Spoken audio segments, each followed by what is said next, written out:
All right. Good morning.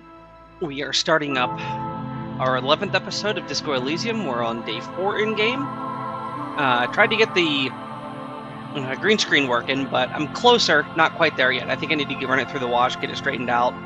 I'll figure out a way to keep it a little flatter, and then we might be good to go. My webcam isn't really great for green screens, apparently, but you can get it to work. So hopefully we can do that soon. Go ahead and get some things where they belong. All right.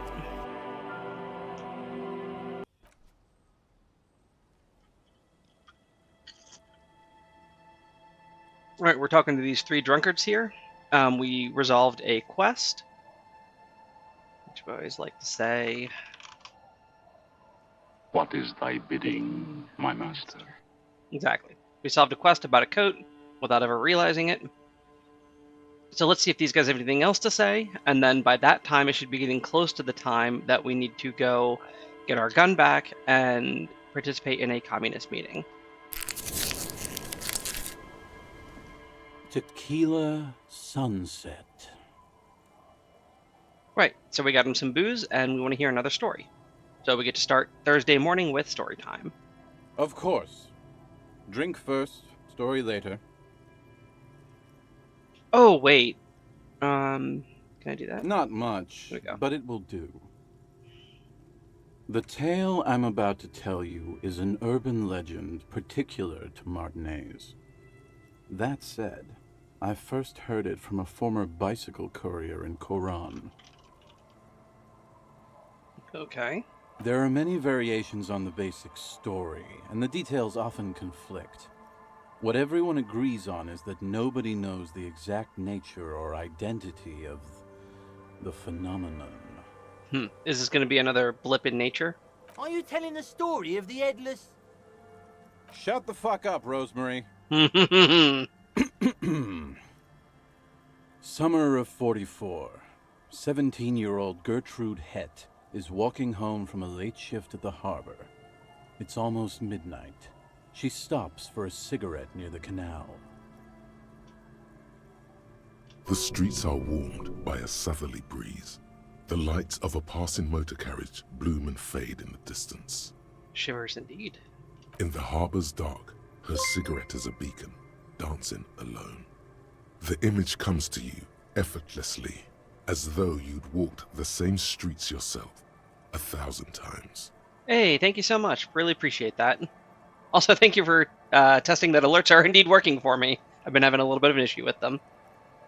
Welcome in. Our heroine finds herself enjoying the peace and quiet the canal provides. What she doesn't know is that her peace is about to be shattered. From behind her comes the clattering of hooves. Startled, she turns around, and what does she see? Good morning. I'll show you after this story from Idiot Doom Spiral. I will say this is my first run, and I'm sort of doing things at random and responding to things that come up within like the wheelhouse. But at its base, it's going to be motorics and perception.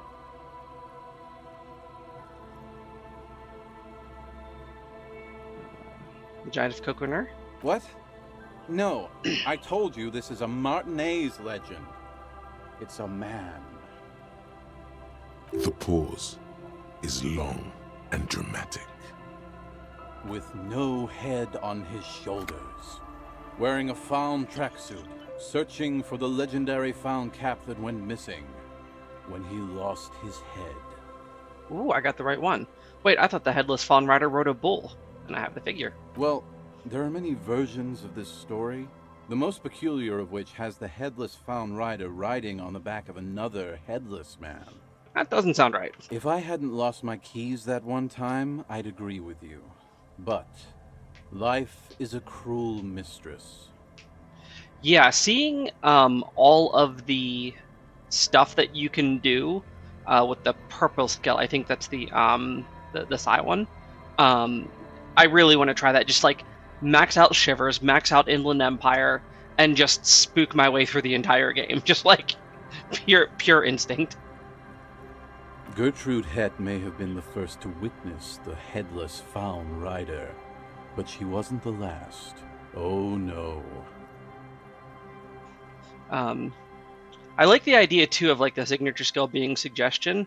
Reminds me a little bit of character. I cannot remember her name from the Umbrella Academy. You just walk around saying, "I heard a rumor" to everybody, and then they just do what you want. Tell him about the two feminists by the locks. Oh no. Fuck, Rosemary. They were dating. No one said they were feminists. Everyone always misremembering this stuff. Right. Early autumn of 46. Ula DuPont and Eva Delgado are fishing near the waterlock long after the sun has set. Yeah, I still don't understand some of the mechanics very well. Like, I can look at it now, right? I forgot. Like, I am still not sure if there's at any point I can actually raise my psyche. I don't think so. But I guess I'll find out. So yeah, so I'm basically a know-it-all who, like, super cops his way through things, and then I put a single dot into suggestion to try to get the ravers in, and that didn't work. But I eventually did get them in. They're moving right now. I do appreciate that. What do you prefer? Is it let's see, the Zeronolite, the Zeronolite.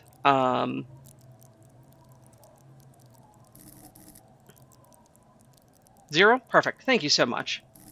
Yeah, so I'm actually pretty deep in there. I give you like one free. And I have all sorts of changes here, which are not exactly what I would call planned, but they made sense for a blind run here. First run, sorry. Still getting used to some of the lingo.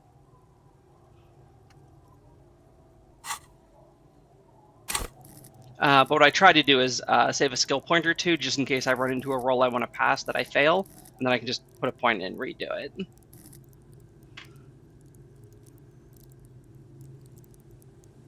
So let's see, so you'd be int 2, psi 1. Okay, so you wouldn't be along that route. You'd be, yeah. Z4 Motorix 5. I'm still not quite sure how I feel about Motorix. Like, I kind of get what it's doing, but it seems to be doing a lot of different stuff under one umbrella, more so than like the others.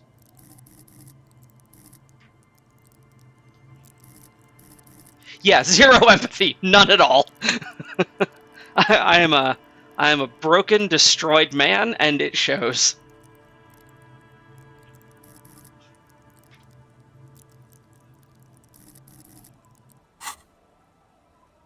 All right.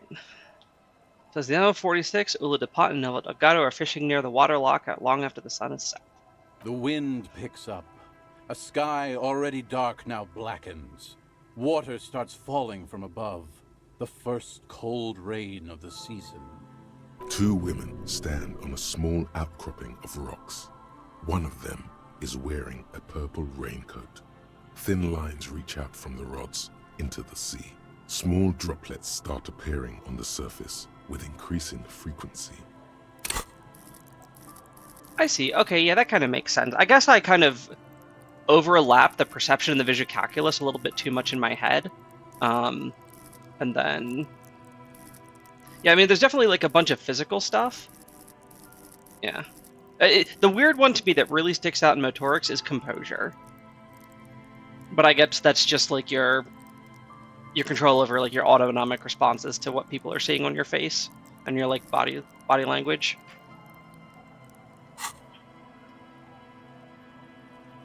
The women are caught in the downpour. They act quickly. Eva gathers the rods whilst Ula turns around to reach for the tackle box. When she sees something, her shriek is so violent that the residents of the nearby apartment building believe lightning has struck. Dun dun! But there is no lightning. Only a heavy downpour and the silhouette of the headless Falm Rider looming on the horizon. That tracks. Thank you for the clarification.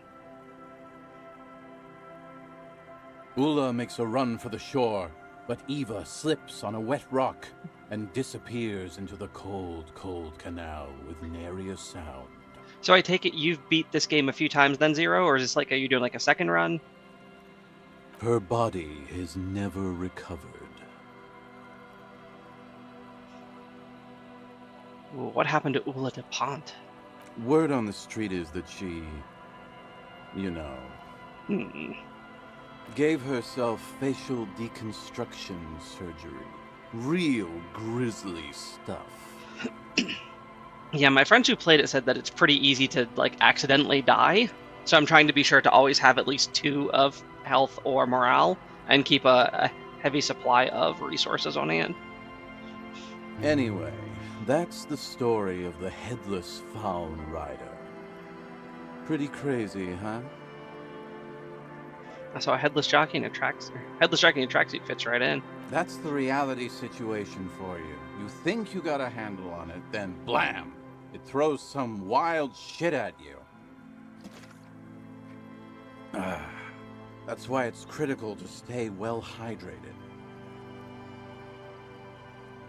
Alright, so earlier on we decided that we were a big disco man, and we just got done doing our karaoke. And we keep trying to tell stories to one-up people, and we keep failing, so I think this guy we may be able to get. So I've got a crazier story. Yeah? Why don't you go eat shit, Tequila? There's no way you know a better one than that. Oh, we got all of Lena's cryptid stories.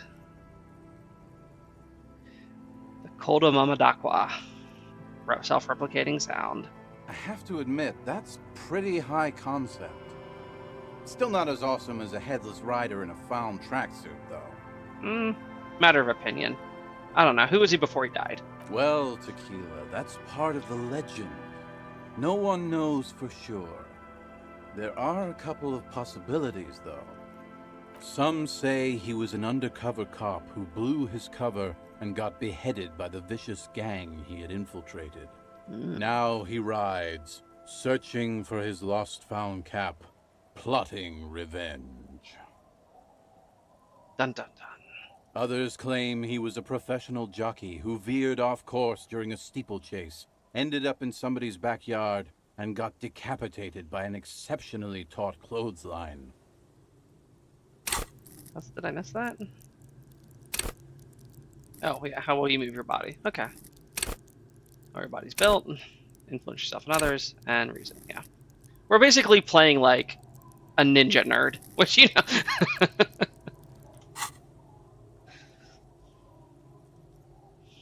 You know, I should. I have never actually played a Fallout game. That is one RPG line that I've just never gotten into. I vaguely like I know some stuff about it. I've seen things, but I always lean towards more like the Baldur's Gate, Neverwinter Nights, Pillars of Eternity type stuff.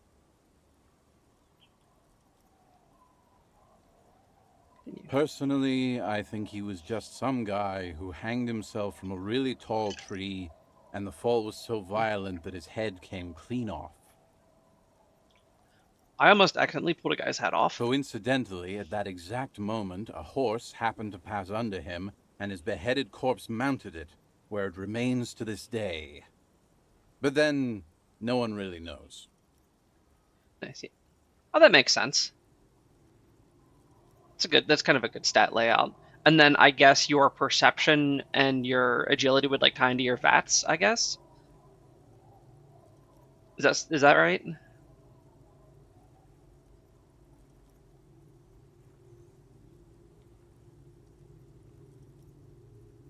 Okay.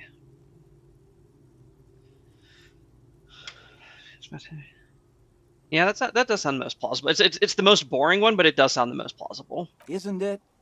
All the pieces fit together perfectly. That's how I know it's right.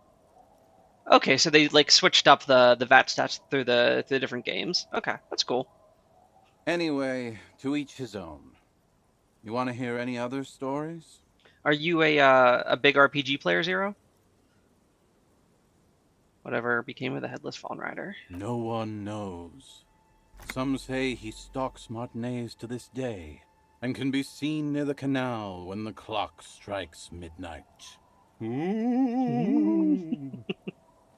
Well, if you're interested at all, Zero, if you scroll down a little bit, you'll see a like a yellowish box, and if you click to authorize it, which you certainly don't have to, I'm pretty shy about doing those things myself. You will see a poll. Actually, it's more of like an orangish amber color. You'll see a poll for what I'm going to play next, and most of those I feel like you would have some sort of an opinion on. Aye. I saw him one night when I was right shit-faced. Right, so it was dark and you were drunk and you definitely saw it. Okay. Have you got any more urban myths? I actually do have one. The strangest of them all. But I'll need to fortify myself before I can tell that one. So, normally if I were playing a game like this by myself, I probably wouldn't bother to listen to the last story. But one thing I really like about this game is that the most mundane, like, nonsensical stuff can affect a roll 4, 6, 8, 10 hours later. So I'm going to buy another drink, give it to him, listen to this story, and it might help me on something. Do you have anything to fortify old Doom Spiral? Tell me you got some story juice. Okay, and I don't want to give the blue medicinal spirit to him because I think he'll just die. We won't do it now. It's very hard to tell a story when one's mouth is dry. Alright, we actually need to buy some booze. Let's get this flashlight out of his face. The legend! He's back. And firstly, I got smokes and piss and a little speed to spice things up. Alright, we'll take the speed, or we'll take the Pilsner. We already did the speed thing. Bottoms up, Captain. Alright. So let's hear this strange Tequila story. Sunset. I'll supply the booze if you supply the stories. Wonderful.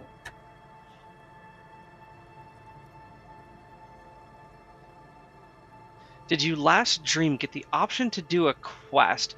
You know, we are on day 4, but this is actually, I think, the 3rd stream we've done of day 4. It's been a busy day, and I can't remember if I got a quest when I woke up last Tuesday morning. I think I did. Here. It's very hard to... If we look, I think I might have gotten something in.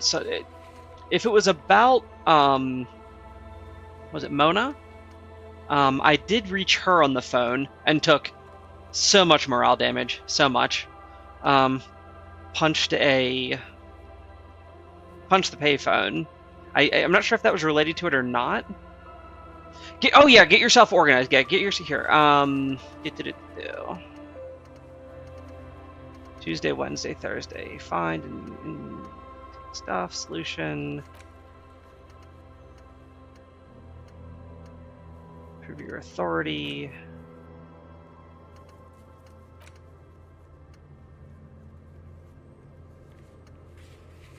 Oh, you know what? Get yourself together was... Oh, get yourself organized. Here we go. Yeah, so right now it's like 8:30 p.m. in-game.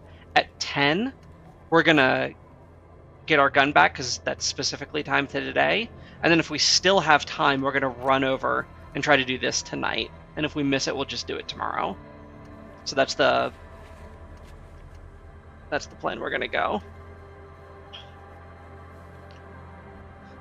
Yeah, I know there's communism. I know there's fascism because I botched a roll with the waitress and Gart, and I turned into basically a misogynist for 5 minutes, and I shut that down real quick. So I know of those two, but I'm not sure what the other two are. Yeah, so we're gonna try to do that, but our priority is on the gun, and we're just killing time till 10. Listen to Doom Spiral here tell us stories.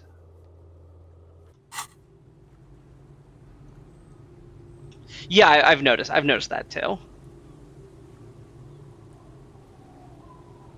Yeah, I wasn't sure if anything bad happened if you didn't go to sleep at 2, so I haven't tested it yet. Tequila Sunset. Okay, I'll split the booze. Wonderful. Here you go. Not much, but it will do. Yeah. This last one is the most Martinet story I've ever heard.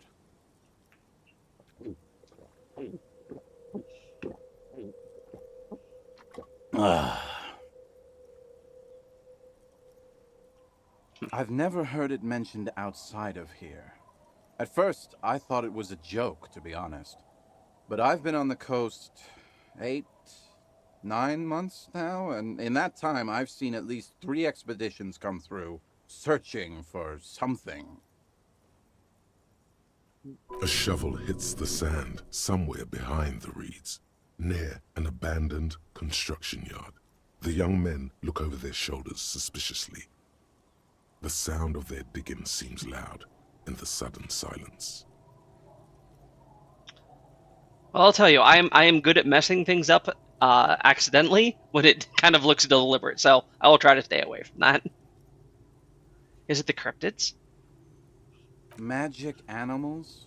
No, man, this is serious stuff. So are the cryptids. I've spent half of today messing around with locusts. You lost keys? Hey! Fuck you, Tequila. Yeah, so 2 things. One, yes, I have met Everett. I've met him twice now. Yeah, so I've met him. We've talked a whole bunch. He tricked me into saying some information to the lady on the boat whose name escapes me at the moment. We mailed a letter for him, but we forged the signatures. He's the one who told us where our gun was, so that's what we're going to do here soon. And I'm not really sure how there's a good way to say this, so I'm going to say it the best way that I can. And actually, I don't have the tag set, so it's not your fault at all. But generally, this is like a first playthrough, no spoilers kind of thing. So it's a weird way. It's weird to ask like if I've met Everett yet. But I'm not quite sure how I would have you ask that instead.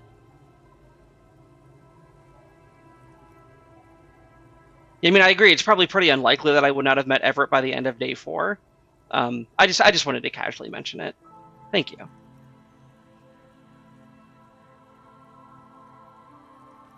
Okay, place to call home? No, Tequila.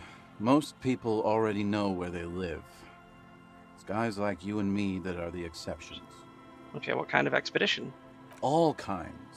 I've seen archaeologists, gangsters, even a bunch of ad agency types. I'm telling you, Tequila, this thing's got a pull on certain kinds of people. I appreciate it. And if at any point you want me to, like, check my quest log to see if I've done something, that's totally fine. I will absolutely do that. What kind of people? What exactly are we talking about here? Some of those expeditions come back after a week or so, looking haggard and dejected. Others don't return at all. The first time I saw one of these expeditions, I thought they were fucking with me. There was no way it could be true. It was just too high concept, even for me. Wait. There's no way. It can't be. Or can it? Can it? I'm not even sure I should be telling you this story, to be perfectly honest. You're in a fragile state, and it might be too much for you to handle. Oh, I can handle it. Okay, fine, I'll tell you. But I'm warning you, it's pretty out there. Our story begins at a legendary design studio, right here in Martinez. There was this designer. His exact name is lost to history, but in life, he was a legend. Made it big in Aranya, where he did some real pioneering work on grotesque and sans serif typography. A fucking genius, man. That is, if he even existed. Who knows? It's an urban legend, after all. He existed, all right. You feel it deep within your basal ganglia. He was as real as you are. What the fuck are you talking about? I'm talking about... Anyway, sometime later he started his own personal studio here in Martinez. And that's when he started working on some really wild stuff. I'm talking some glass-smooth, forward-looking design language, the kind of thing that would totally overthrow the old regime, design-wise. A paradigm-shattering revolutionary? Ooh. Now I'm excited. But then something turned. Hmm. You see, it's widely known that nose candy and pioneer graphic design work go hand in hand. Nose candy. You know tequila, nose candy, the White Railroad, party powder. Charlie. He's talking about cocaine. Of course he is. Oh, you mean cocaine? Shit, yeah, tequila. You know exactly what I'm talking about. So what happened? You've got to understand, the work this guy was doing was so high concept that regular amounts of cocaine just weren't cutting it. By the end, they were bringing it in by the lorry load. Now, as you might imagine, snorting that much cocaine can't be healthy for a regular human, right? It's worked for me so far. Right. Wrong. Do it all the time. All the time? All day, baby. Hmm. Hey, tequila, pay attention. The story goes that one day he was balls deep in work on what he thought would be his pièce de résistance, an advert so minimal it contained neither text nor images, just pure white. Apparently the idea was too high concept even for this genius.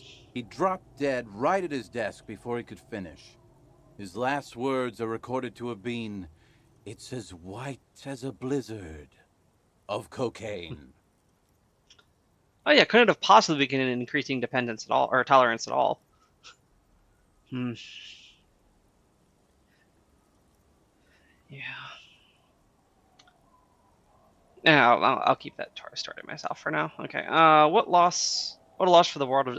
Okay, so it was a loss for the world of design, and it was a stupid fucking idea. So, but we're pretty high on electrochemistry. We've done speed today. I think we're gonna say it's a loss for the world of design. I know, tequila. I know.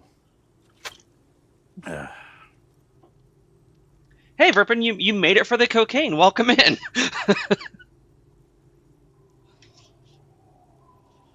But the story doesn't end there.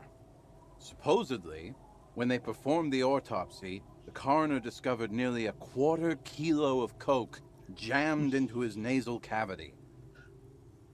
You know me. That's almost certainly anatomically impossible. But worth a try. Although, if you do enough cocaine, then your nasal cavity is going to get bigger, and then you can fit more. And I really hope that this conversation does not get my Twitch stream banned. So Wrong again, nerd. Where there's a will, there's a way. let's not figure it out. That's right. 250 grams of blow had accumulated in there over the years. We're talking high-grade Saramaritsian pure. Not that cut-rate shit your grandma does. Yeah, who needs those, right?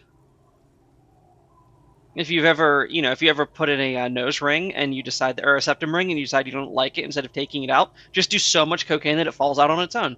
Perfectly reasonable choice, right? There are those who believe the designer was buried with this quarter key of nose candy still lodged in his sinuses. That's what those expeditions are looking for. There's got to be easier ways to get that much cocaine. The cocaine skull. The cocaine skull. It's you know what? It's still a better story than the crystal skull. The cocaine skull.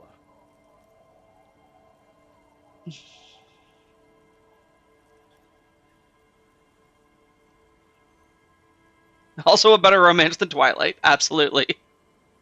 Little late mandatory fun. Oh, mandatory fun at work.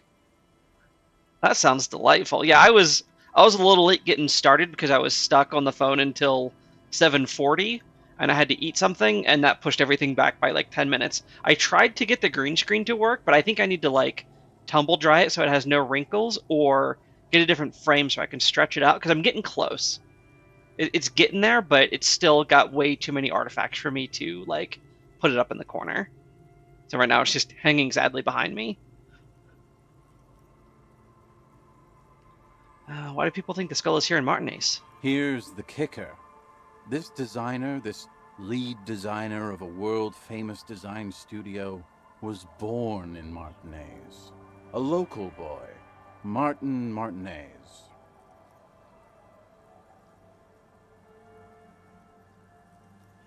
I don't have any experience in that type of setup. Martin Martinez, yeah, what a name. I think someone else gave us that name earlier.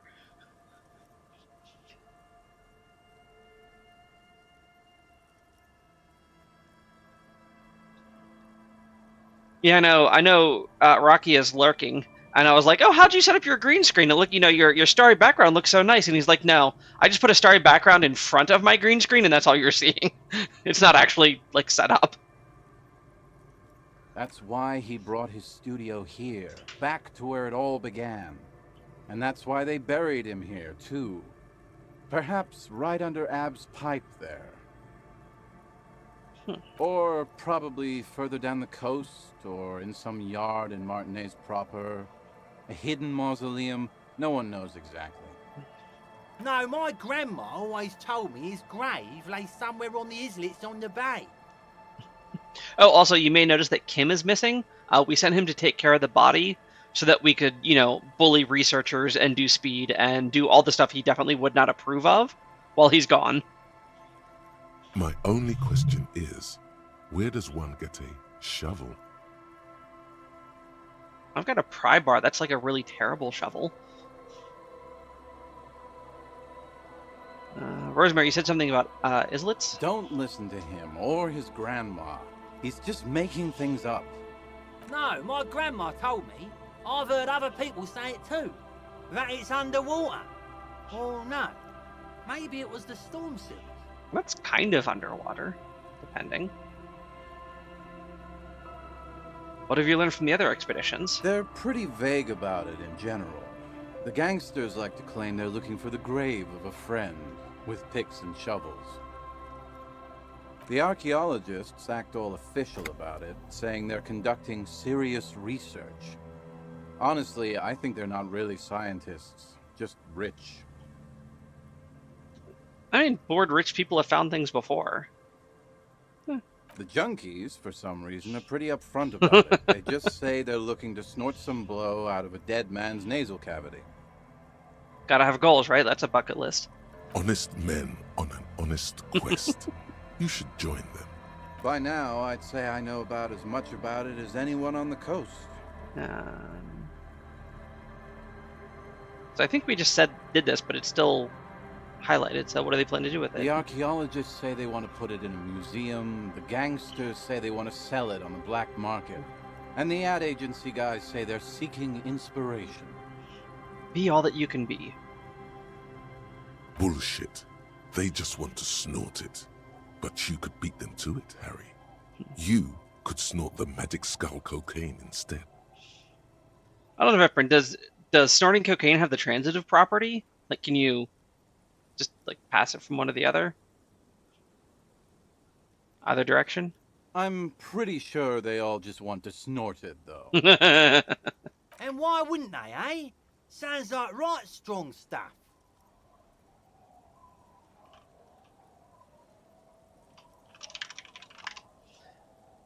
All right, we are taking on a quest. What is thy bidding, my master? Let's go get it. Whoa, whoa, whoa. Hold on just a minute. Finding it right now is literally impossible. I would say so. What? Why? For one, the way is blocked by that big lorry that says Delta Logistics Company on the side. You definitely have to search the area behind that lorry too, yet it is impassable. Okay, so we have to fix the blockade, which we know isn't going to go too much longer anyways. And second, outfitting an expedition like that is expensive. It'd have to be a big production to do the cocaine skull justice. You need new gear, people who know what they're doing, all kinds of provisions. So this is going to be a silly question that so I haven't gone looking. I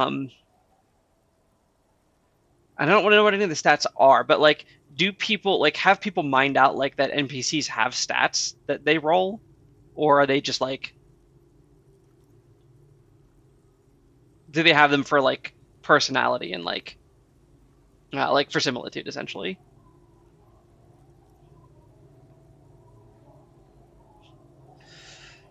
That is true.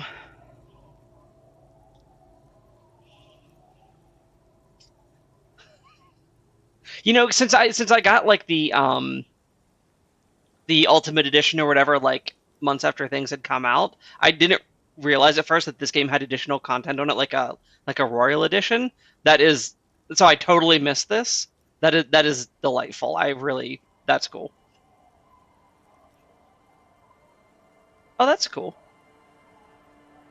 It's just not feasible within the economic and temporal frame of our current setup. Matter of fact, unless a bunch of money just falls out of the sky, we might never know what's up with that skull. Well, if I had made my correct business pitch to the billionaire lightbender, maybe we would have some. But I failed that, alas. Okay, damn, that's too bad. Wait, maybe there's another way. Maybe up around the coast? Don't give up now. That's the finest imported cheese. Yeah, Disco Elysium picked up a little happy hardcore, and and now we're off to the races. Yeah, well, that's the reality situation for you. Who knows, though? Maybe someday we'll get our chance. All right, again. Anything else? Not that I can think of, currently. Yeah, I've been drinking quite a lot. It's 3 beers, whatever. That might be the case.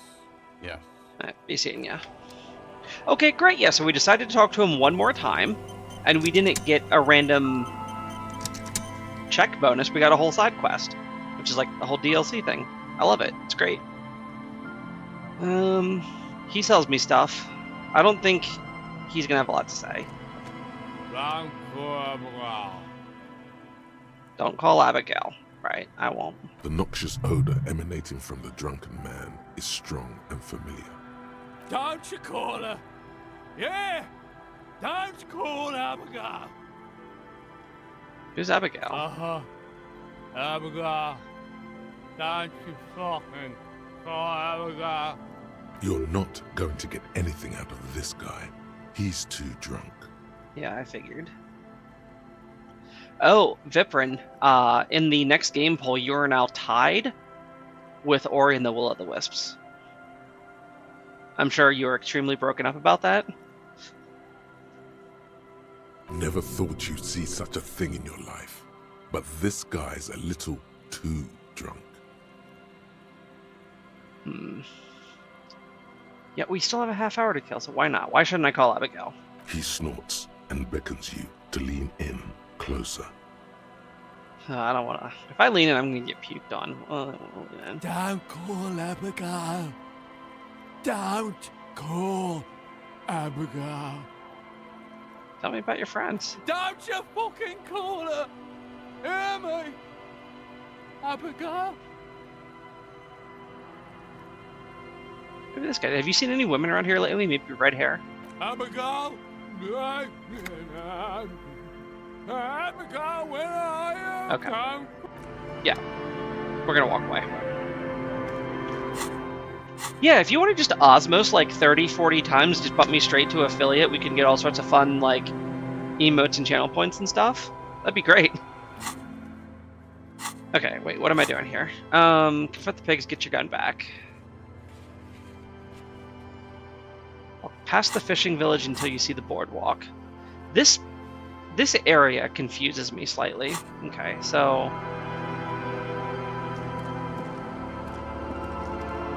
kind of up here.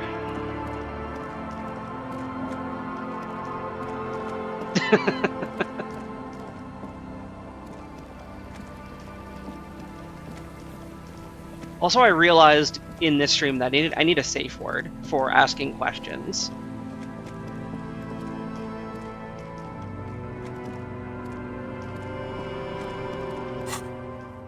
So, oh wait, okay, this is the big building, so I want to be down south of here. Yeah, Banana's okay. Like Kagenflugen is, you know, a thing.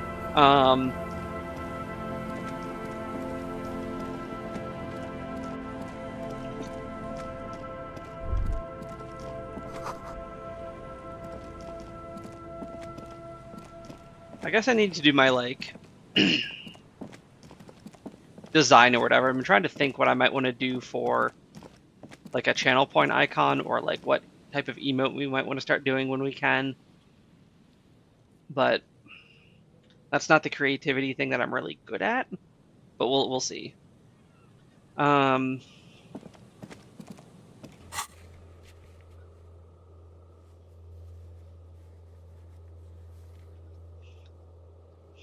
I think I would just stick with Flakainengugen or something like that, because the whole thing is a little bit much.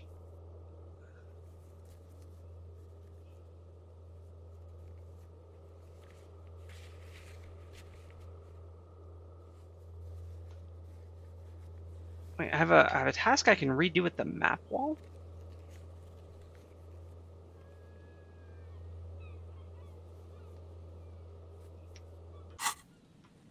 We run fast.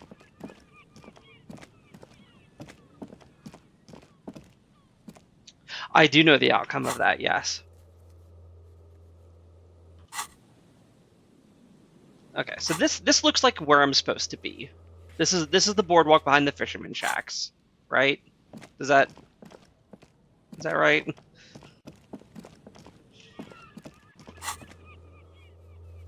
Yeah, yeah, because here's all the shooting, all the soldiers in the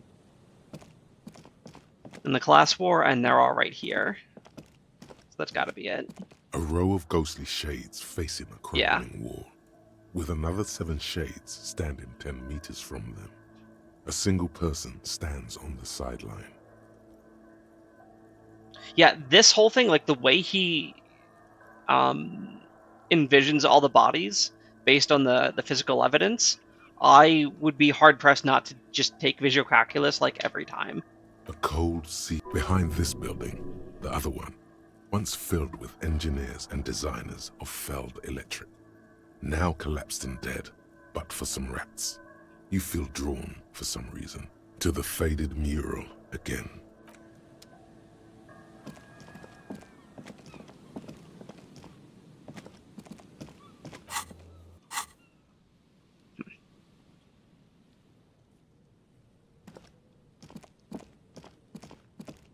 Some of the directioning is a little confusing.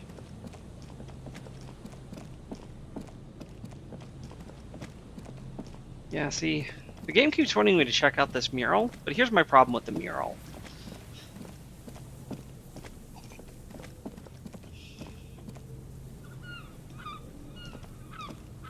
The once bright mural towers above you, saying, "Felled electrical, R&D. Tomorrow is just a whisper away." Somewhere in Martinez, Lieutenant Kitsuragi is consulting his notebook. Oh, A right. sudden draft turns a page between his hands. You're going to need him if you want to listen to the wind. Well, in any case, the game is really drawing me to do a shivers check here with a 3% chance of success. So maybe we'll be able to get some bonuses to that later. Okay, so we figured out where we're gonna go. I can't just pass the time. I think I need a bench to do that.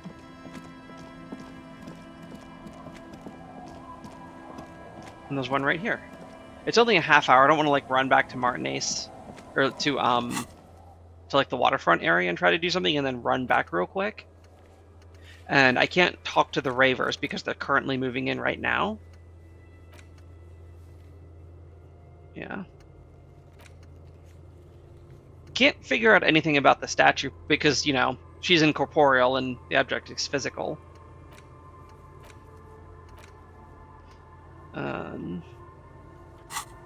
You know what, since we can quick teleport, yeah, we'll just talk to Lena real quick.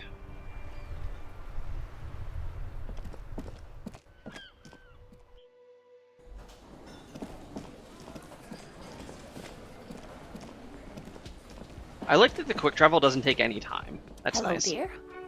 It's good to see a familiar face. I restocked the empty trap. Where's Morel? Thank you for doing that, dear. Morel still isn't feeling well. I convinced him to stay at Gary's to get some rest. I'm afraid the cold has really gotten to him. Yeah, I'm pretty sure Morel's gonna, like, get pneumonia. I mean, the word is hard to pronounce. The second E was the darn symbol for the euro. I don't know how to pronounce it. Let's see. Yeah, fast. Fate. Fiat. Probably for the best. Only the hardcore players left, huh? Yes. Fieldwork is a young person's game, as they say. Her voice is shaky. What is going on here? So who's gonna check the traps? Morel will eventually, or we'll talk Gary into going back out, perhaps. Something tells me it's up to me again. No, you don't have to do that. Enough of this fool's errand. Morel will do it. Or Gary. You have work to do. I've wasted enough of everyone's time. Look, I got time to kill during the day. I'm not always on the clock 24/7. Be real. Gary is not going to help with this. Okay. Given how entertaining all her bug stories were, we're going to be enthusiastic about this. Once more unto the breach, then. That really is too much, sweetie. Thank you for your dedication, but I can see you're coming down with a cough yourself. No, I've had that for years. Very strange. Why is she not letting you do this? It's like she's given up. Well, what's wrong? You seem different. Different? How? The half moons of her glasses reflect you as she looks up at you. Answering a question with a question, for example. Defensive isn't her usual style. Let's keep it open-ended. You're not telling me the whole story. I'm not. It's not that. What is it? It's a strange feeling. I haven't really told this to anyone, but you are a police officer. Yeah, but I'm corrupt for myself. So it's fine. What's up? You're a good friend. Do you ever wonder if some lovely story from your childhood is just that? A story? Or a dream? I can only desperately hope so, otherwise I will have for sure lost everything I ever loved. So it has to be a dream or my mind will be shattered. Hunching her shoulders now. She seems even smaller than she is. Like a sad young girl. Seeing the Insulindian phasmid was just a story I used to tell people. I didn't really think about whether it was real or not. Morel told me he'd seen it. He's so proud of it. He always tells everyone.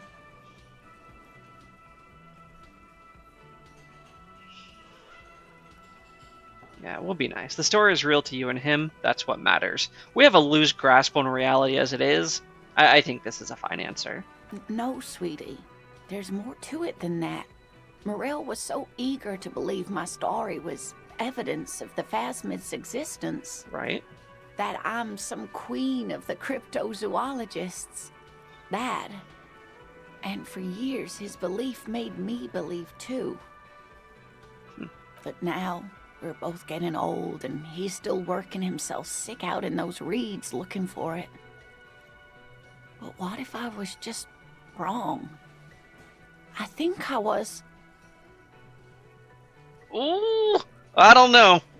This could have disastrous consequences. I can't retry it. My suggestion is maxed. Let's see. Let's see. Need to get back to work. Yes, I should go now. Poor Morel is running a fever. I need to get him home to Jamrock before we overstay our welcome with Gary. Oh, okay. I can't. I was gonna back out and swap my gear around, but it seems I can't do that. So. Oh no, thank you, but I can get there on my own. This old thing is gas powered. Oh shoot, I missed that. And Okay. then a taxi home. It's not so bad.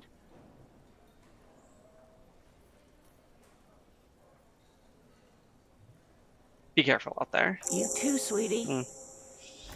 Thank you for everything, truly. Even though it turned out to be a... All right.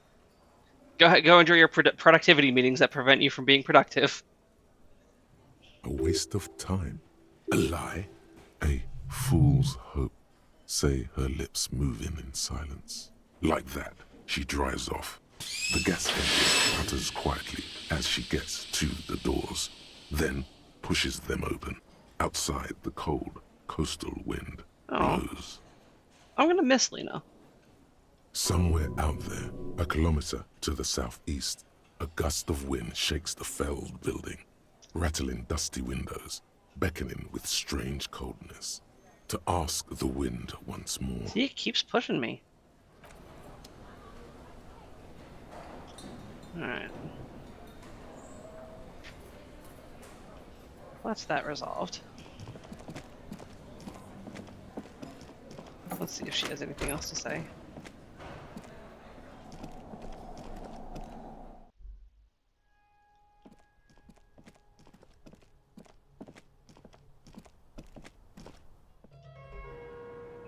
Oh, she's still on here. I was just thinking. Okay, nothing new.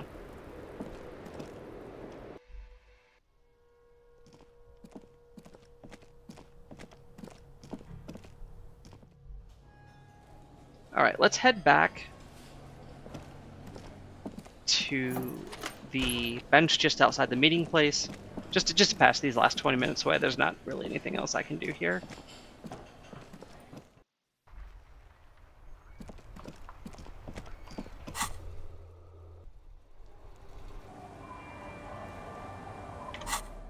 Give me a flashlight.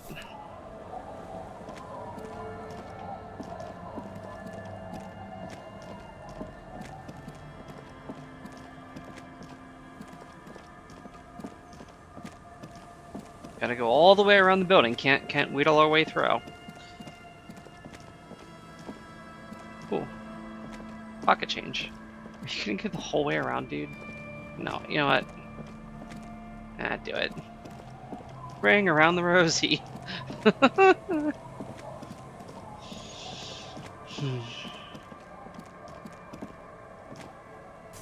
All that for 78 cents. And I wonder, can we pick up any of these bottles here? Does not look like it. This seems like it'd be prime bottle picking ground. Guess not. Hut, hut, hut, hut, hut, hut, hut, hut.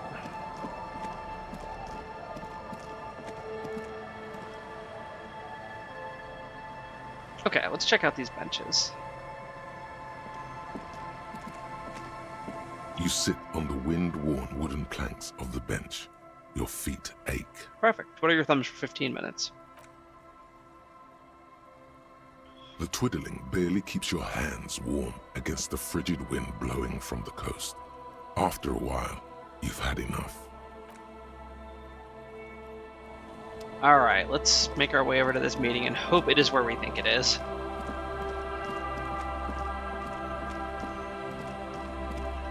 Because we're trying to go there.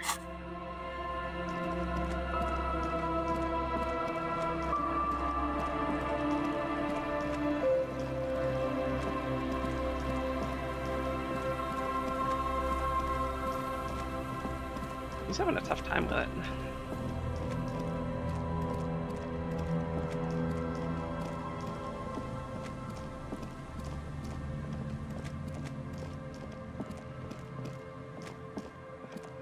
Anyway, hope everyone's morning is going well.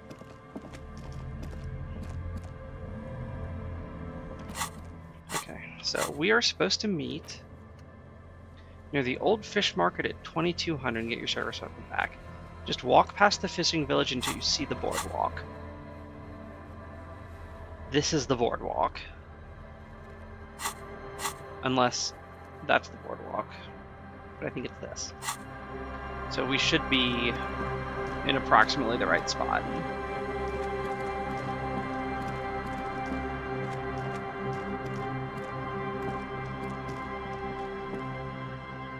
What's that say? Tickets for what, I wonder?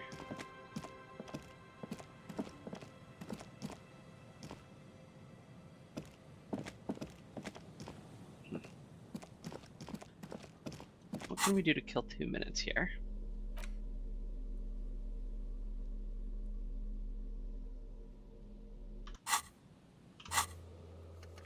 Let's see. Yeah, we're sort of narrowing down our quests here. We still have an armor piece to find. We still need to locate a working firearm that shoots 4.46. And we have to call Alice back tomorrow about the armor.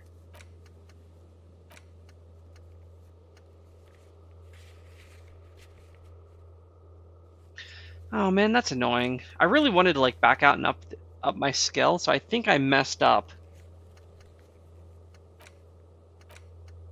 part of fighting the Phasmid. I don't know. It feels like I did.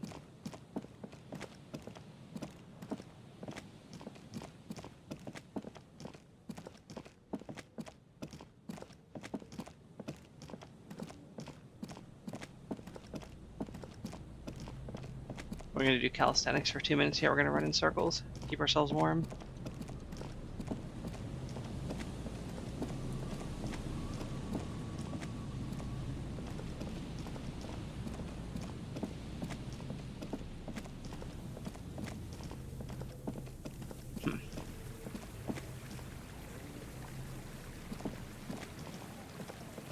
Or we could get down here and spend 15 more minutes and that should be fine.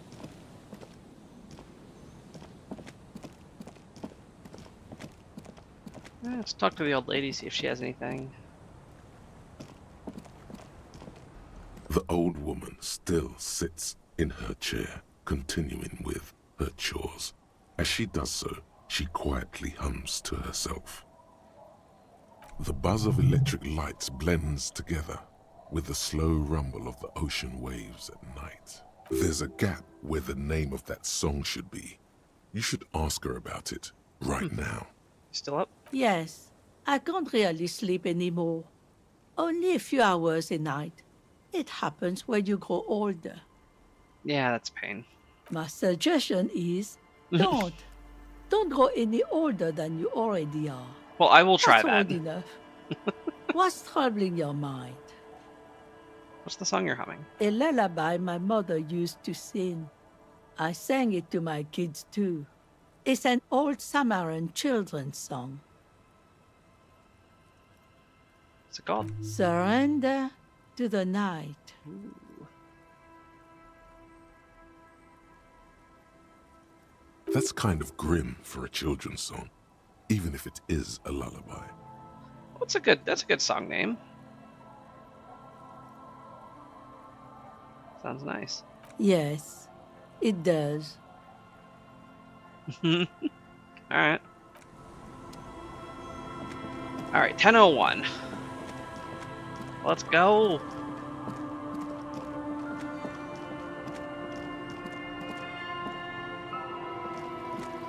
Wander one length of the boardwalk to the other. Make sure we can find these people we're looking for. Get our friggin' gun back. Finally.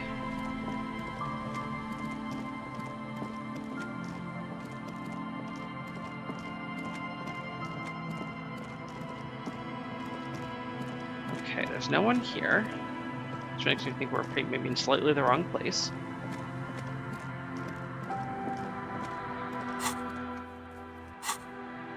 Okay.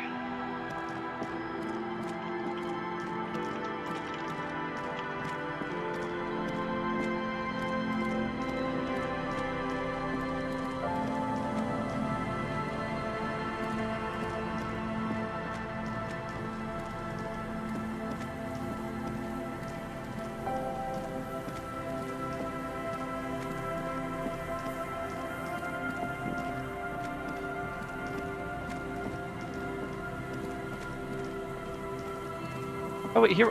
What the heck? Put your hands where I can see them. There we go. Wonderful. The aging woman under a mountain of police paraphernalia mumbles to herself, then notices you and reaches for the megaphone. Show me your hands. This is the pigs. Show me your hands. Right now. Show No. me your hands. Right. Scavenged, battery-powered police lights protrude from her back. The flickering light show reveals a gun in her shaking hand. Well, that's no good. Her hand is trembling from some sort of neurodegenerative disease. It's just a standard flashlight, ma'am. Calm down. Failure to comply. Suspect is displaying aggression. Officer, under duress! Officer, under duress! Her eyes bulge with terror. Veins protrude on her forehead. I am the police. Don't move. Don't move. Hands on your head. Suspect is armed and dangerous. Ma'am, I need you to calm down. I just want to talk. Lateral vascular neck restraint. Carotid sleeper. Carotid sleeper. Critically reducing blood from passing through the neck of the suspect. Don't do that. The situation looks bad. Calm yourself. Steady your breathing. Talk to her nice and gently. Nice and gently. You'll have to go for the gun sooner or later. Perhaps you can learn crucial facts before you do. Please identify It's yourself. the goddamn police shitbag. Hug the pavement. You're under arrest. As she waves her hands, you notice familiar-looking ampoules and packets sticking out of the mountain of police gear on her back. Medicine or drugs? Well, you're on drugs. Confiscated contraband. Restricted access. 2 kilos missing. Eyewitness report compromised. 2 kilo? You're not the police. I am the police. Back up. Back up. Back up. Status unconfirmed. Lieutenant W. Freighter Harry Dubois, 41st Precinct. No. I thought Mr. Moran. Gareth. Gareth? Aggravated assault. Man down. Officers in pursuit. There's a scenario unfolding in her head right now. It has nothing to do with what's happening here. Yeah, but why is she talking about Gareth? What's the situation? Law enforcement compromised. Impersonating a police officer. Does she not believe you're actually a police officer? I really am a cop. Look, my badge. I found it earlier today. License and registration. License and registration. Come in, dispatch. Sector. Azimuth. It's not a code, just disjointed words. Okay. Hand-eye coordination. Confined quarters. Assailant coming at me. Split-second decision. Fire at will. Oh my god. Okay. That was not the right answer. Condition black. All systems critical. No. They're really not. The gun wasn't even loaded. No shots fired. You're fine. What is this? This isn't police issue. Police weapons have bullets. This isn't real. Impeccable logic. Police guns always have bullets. What is this? Why did you sell me this? Grab the gun. Right now. Pick it up. This... No one ever cares anymore. Why would they treat me like this? They sold you a gun, not bullets. This limbed and headed machine of pain and undignified suffering is grinding to a halt. Tired of walking the desert. It doesn't want to feel or think anymore. Okay, you need to figure out what to do with her now. Nobody's Do it quick. ever around. Nobody ever comes to visit me. I am very sorry. This is how life turned out for you. Her scratched skin is warm to the touch, but the person inside doesn't even know you're there. Unfortunate. All right, what am I going to do with you? The catatonic woman, especially now that she's unarmed, doesn't seem to be a threat to anyone but herself.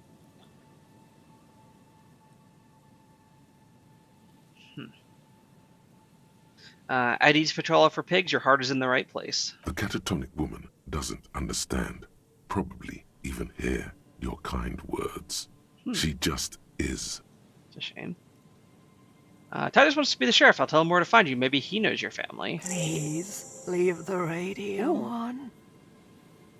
Mr. Moran is on Channel 8.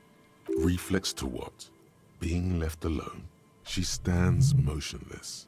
Just a heap of clothes and flashes now. Maybe if you search her once more. Once more? The woman stands slumped. She looks catatonic under her mountain of RCM paraphernalia. Is one of those things a police cap? There were narcotics in there too. You're thinking of taking them. do. I'll take the cap. She doesn't even flinch as you reach out and disentangle the familiar-looking lieutenant's cap from her mountain of RCM paraphernalia. Also, she probably shouldn't have all these drugs. You take the vial of Pyrrolidon Ooh, and the bottle Pyrrolidon. of speed as Hey. evidence, obviously. Obviously. And we don't want the Hardy Boys to get him. She didn't consume them. She didn't look high. She confiscated them, a little like you are doing now. Okay. The old woman doesn't react to your touch. All right. We'll have Titus come check her out. Hey, we get a +1 authority cap, which we're going to use for virtually nothing. Okay, now we have to zip over to the apartments.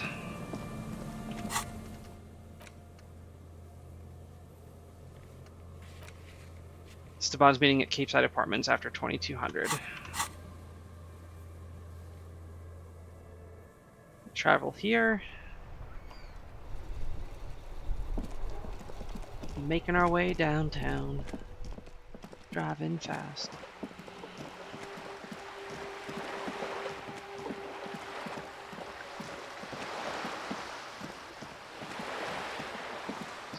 Oh, I ended up painting the wall. I chose the caveman design. I think it's really cool.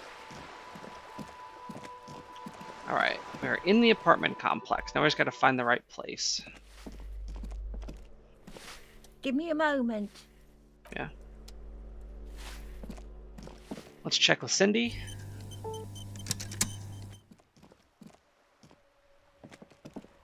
Hello again, officers. Nope. Bye, Cindy. Okay, there's something up here. I don't recall this one before.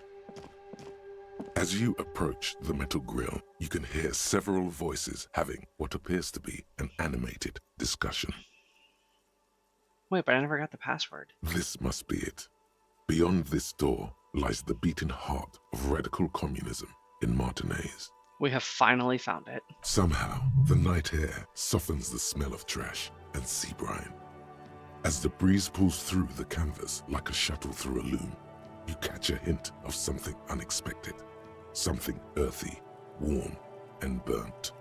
The acrid smell of failure. Damn. No, that's just slightly burnt coffee. A smell you would recognize anywhere. Just look at this pig, sniffing about after hours. Why don't you say the secret door is right behind you? Must have slipped my mind. You know how it goes. Yeah. The metal grill is cool to the touch. Let's listen. You can make out at least two separate voices. Well, there's at least two of them. Good. Two voices, both male, approximately early 20s. Well, if there's someone you're going to radicalize. Careful with those now. I have it. It's going to work. I can feel it. You can make out two voices. Careful with those now. I have it. It's going to work. I can feel it. Yeah. Bang, bang. The clang of metal reverberates all along the scaffolding. The voices coming from the other side fall silent. Who's there? Is that you, Maurice? Okay, okay, are you all communists? I'm looking for some communists is the least cool thing I could possibly say, but I also don't want to say it's the police. And they're going to feel, okay, you know what? That's right, it is I, Maurice. I'm calling back already. Get out of here, traitor. I'm not actually Maurice, I'm trying to get organized. Can you help me? For a moment, silence. What's the passphrase?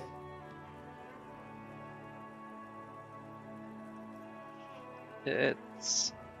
Remember the Breva and Abandones. There's no response.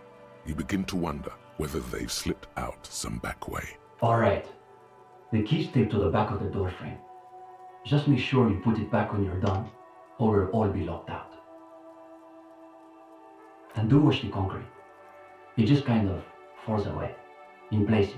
Have fun at your underground meeting, pig. Hope it's a blast. The two young men are either oblivious to or ignoring your entrance. Their attentions are fixed on whatever it is they're stacking in the middle of the floor. Oh boy. Matchboxes, it appears. I think it's holding, Alexis. It is. It's definitely not holding. Those matchboxes are stacked so haphazardly, it's like they want them to collapse. Careful, careful.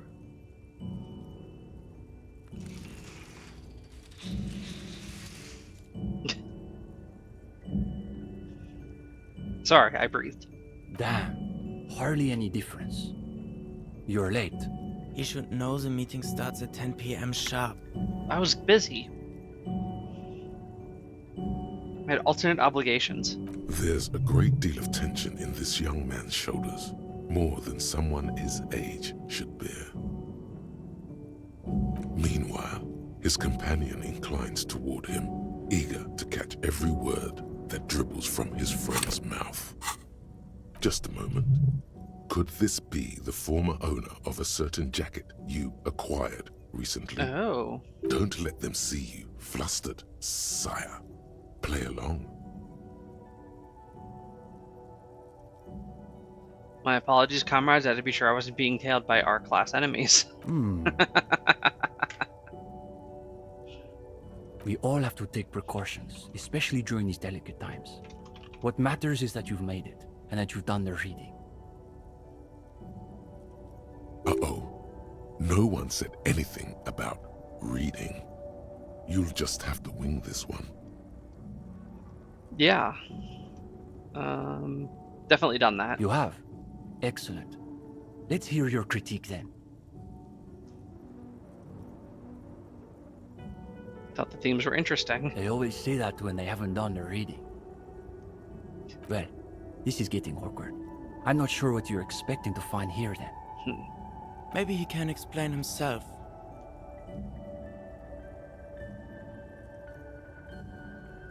What were you doing with those matchboxes? The young man frowns at the little pile of boxes on the floor.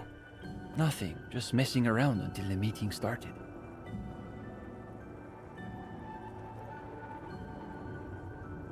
They're watching those matchboxes awfully intently for two guys who are just messing around. It's almost as though they were trying to create the most unstable structure they could, with predictable results. Okay, what exactly are you two doing here? In the most generous sense, I would say we're cultivating revolutionary consciousness. With yourselves?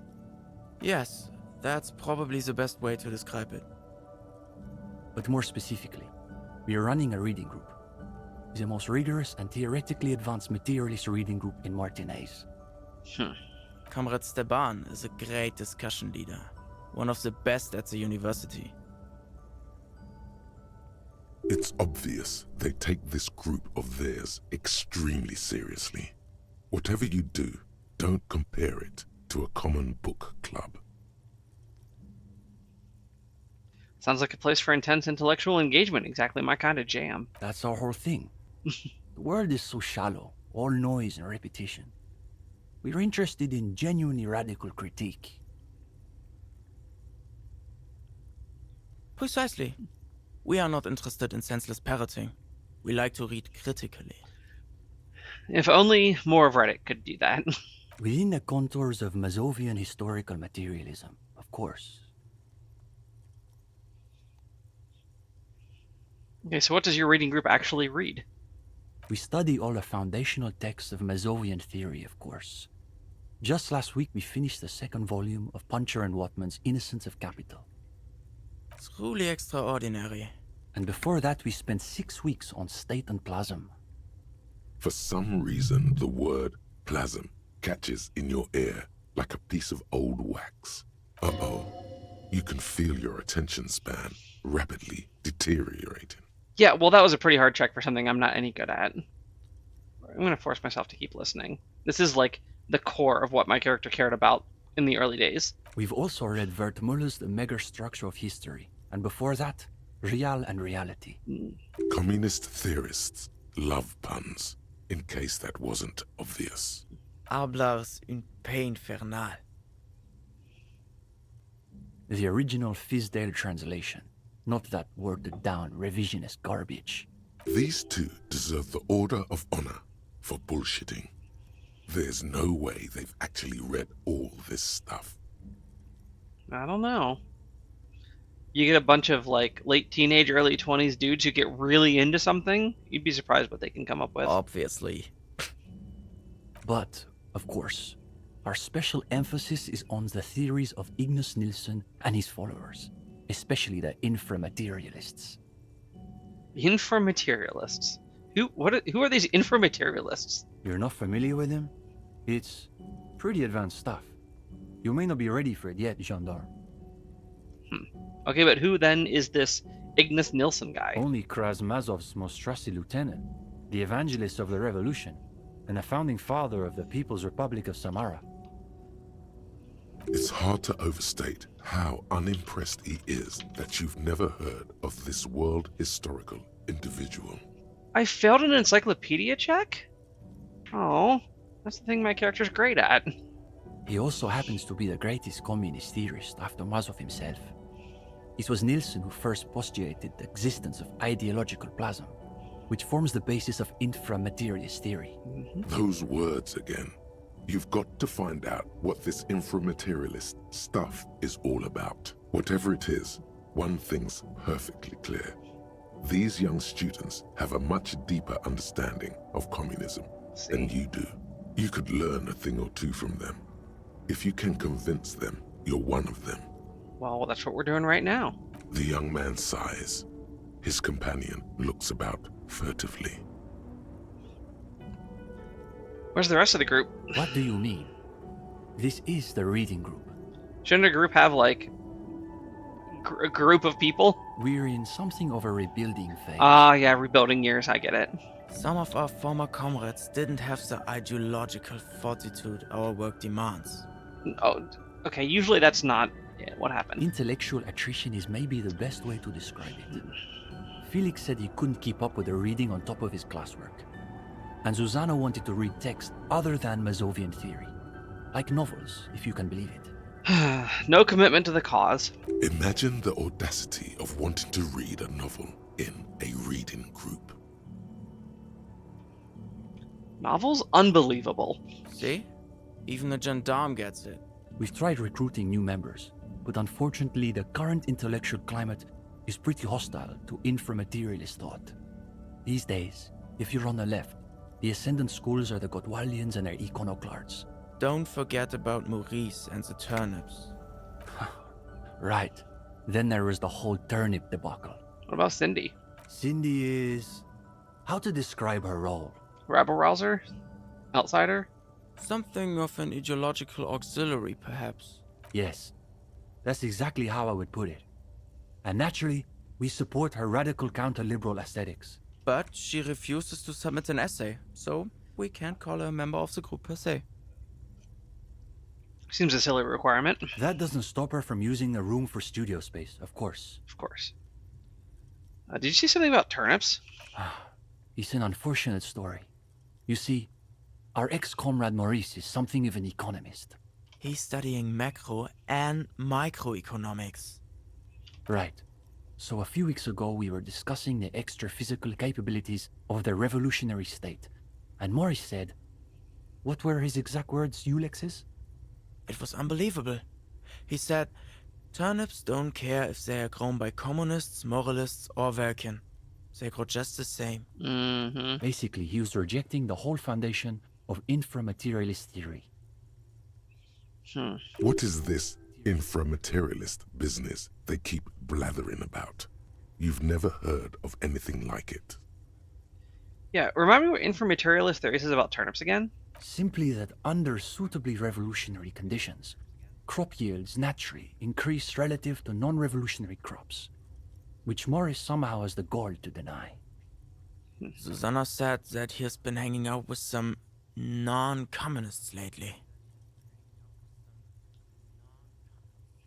For us, the question boiled down to, if you don't even accept the basic ideas of Nilsson and inframaterialist theory, why are you in the reading group?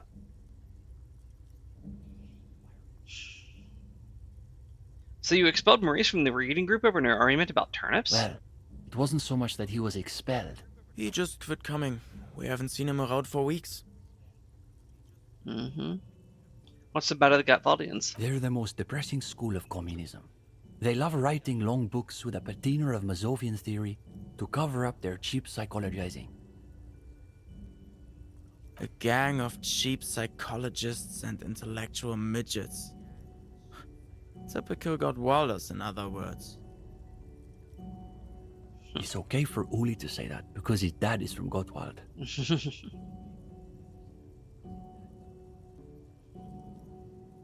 What's so depressing about their theories? The Gottwald school believe that intellectuals as a class are incapable of sparking revolutionary change. So all they can do is critique capitalism from inside itself.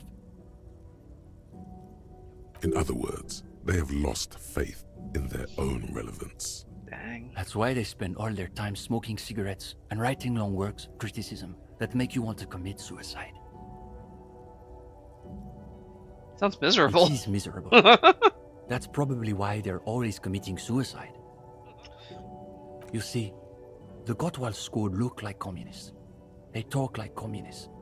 But scratch the patina and you'll see beneath that they're just depressed liberals who've read too many books. Okay, but what about the iconoclasts? For starters, they love talking about beans. I like beans, they're the musical fruit. Oh, sure. But iconoclasts are obsessed with beans. They love thinking about beans. They love counting beans. But most of all, they love building models to predict how many beans there'll be in the future. That's an awfully strong dedication to beans. Nota bene, iconoclast is an extra pejorative form of the already pejorative name, Mazovian economists, a moderate school of Mazovianism which advocates the gradual transition to communism through carefully managed economic modernization rather than violent social revolution. They're by far the most bean-centric school of communism.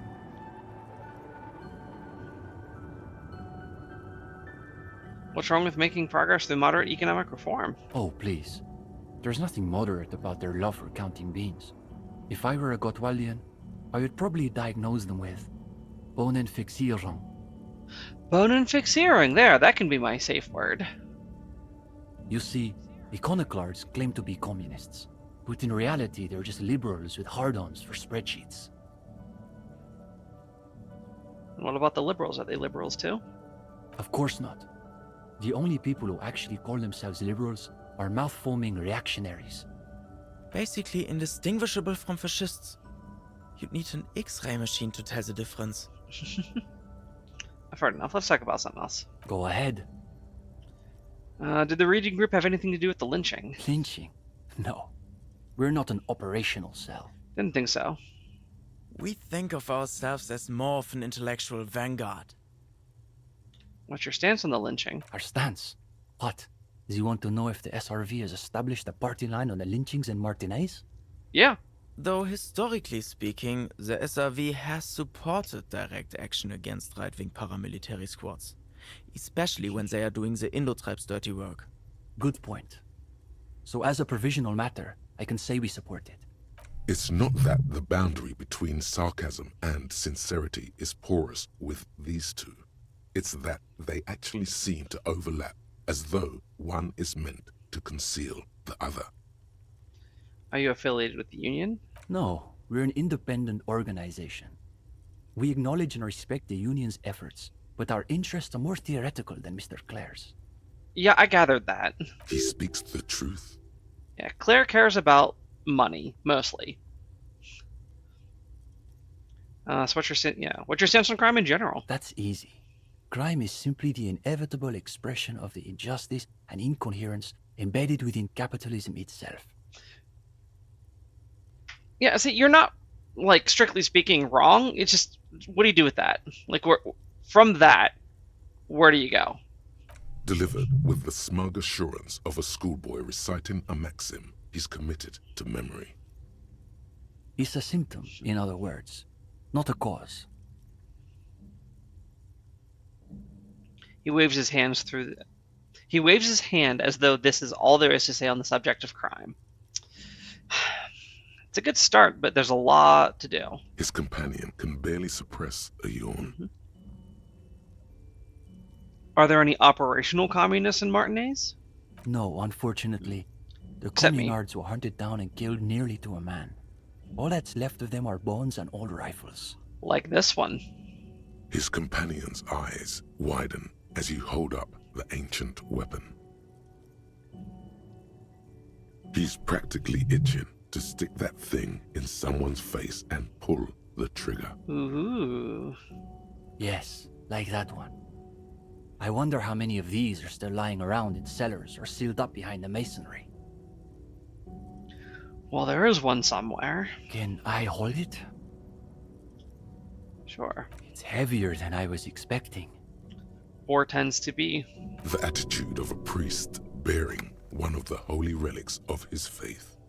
Though it is long out of service, its power is evident to him. When he's finished, he returns the rifle to you with a nod of appreciation. See, I brought something to show and tell. Can I be part of your group now? We typically only accept new members once per semester. There's this whole process with essays and presentations on assigned topics. But I may not live that long, so can I join? But given that we have some extra seating at the moment, I guess we could be convinced to expedite an application or two. Well, great. I'll bring Kim by. I'm sure he'll be excited to join. Stefan, you can't be serious. For gendarme? I am serious. As materialists, we've got to adapt to conditions as they are. Besides, he'll still need to pass the interview portion of the entrance process. Assuming he's even still interested, that is. Composure. All right, let's see if we can rock some composure. That's enough for tonight. We'll be here if I leave? Sure. We're here most every night. Maybe we'll catch you again. Okay. Sleep well, gendarme.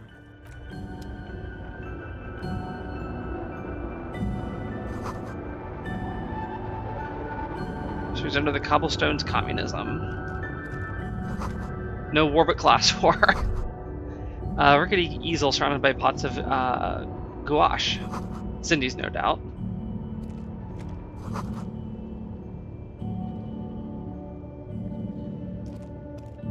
Okay, what's this roll again? Was it composure? The gendarme returns. What do you need? Oh. Okay, I'm guessing these pots of gouache belong to Cindy. Yeah, it's hers. She just sort of moved it all in a few months ago. She said if she's going to make truly radical art, she needs a suitably radical workspace. And I don't think she could afford rent at an actual studio. Do you like her art? Oh, sure. It's definitely interesting, I would say. Interesting. Isn't that just Binoclard for I don't have a real opinion? Yes, it is, and I'm going to point that out. His companion's eyes widen with interest. He has a cold smile. Come on. It's not that I don't have anything to say about Cindy's art. It's more that I'm still working out the details. It's a complex question. You've got to take your time with it. I guess you could call her latest stuff a sort of counter-bourgeoisie calligraphy. She's got a real taste for radical slogans. It's too bad she hasn't developed the theoretical foundation to do truly radical work. I think she'll get there, though.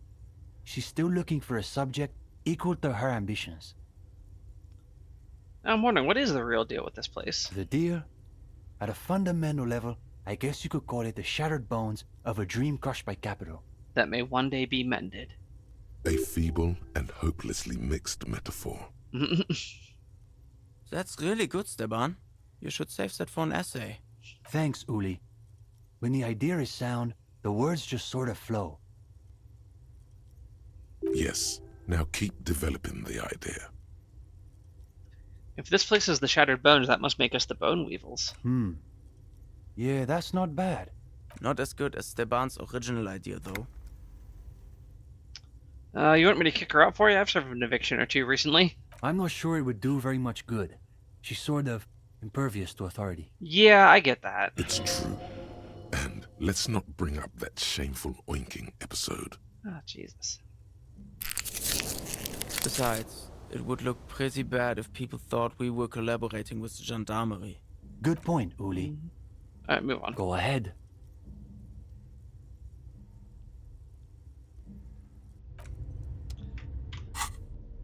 Alright, let's see if we can do anything about our composure here. We've got no bonuses or negative. Well, we have no net bonuses or negatives.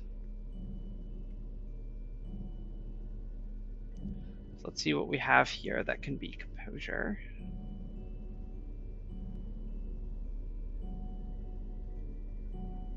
I sure hope we have something.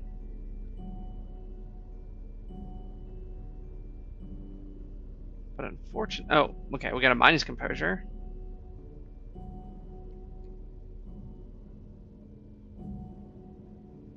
Okay, oh wait, we can put our shoes back on. What have we been wearing? Perception. Okay, we got a windbreaker. That gives us composure. Oh, is that his windbreaker? Is he going to yell at us for that? He might, but that's fine. Okay, we got +2. That's the best we can do. The gendarme returns. What do you need? Got us all the way up to 28%.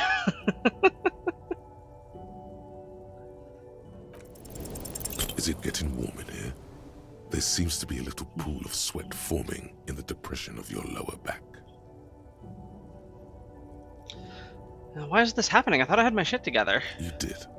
You must be extremely nervous for some reason. I'm not nervous. I'm a superstar. Oh, totally. A superstar breaking out in a cold sweat.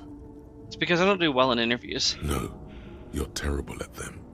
The thought of everyone looking at you, judging you, makes you want to heave, frankly. Why am I getting worked up? They're just a couple of kids. Let's be frank. They're probably way smarter than you.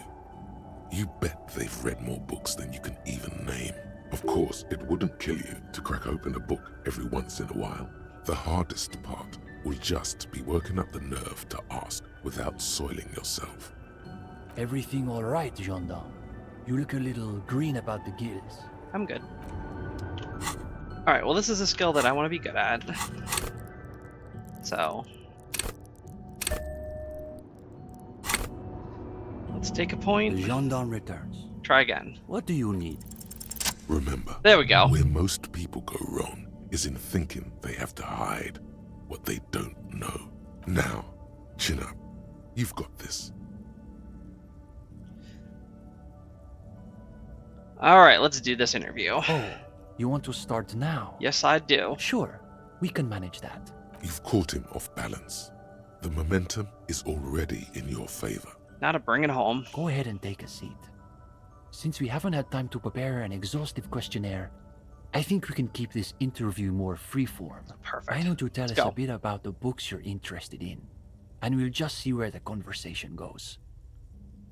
For me, it's more about finding the right thing in the right moment. We prefer difficult books. Books that might destroy you if you don't destroy them first. That's enough, Uli.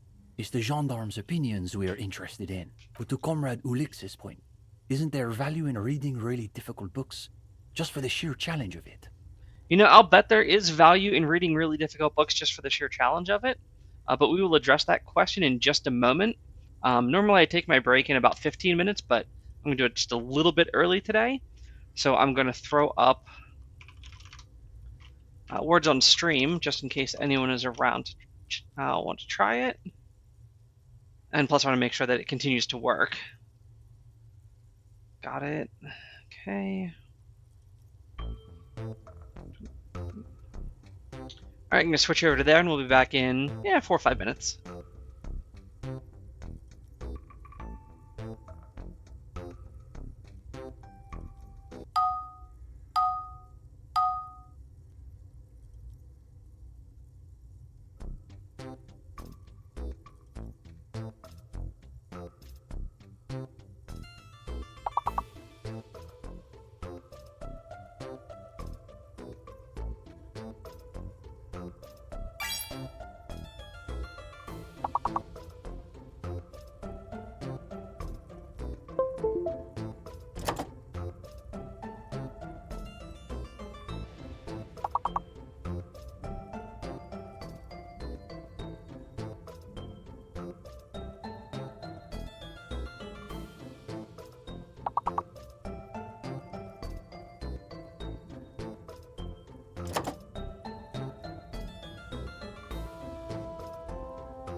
Ah, well.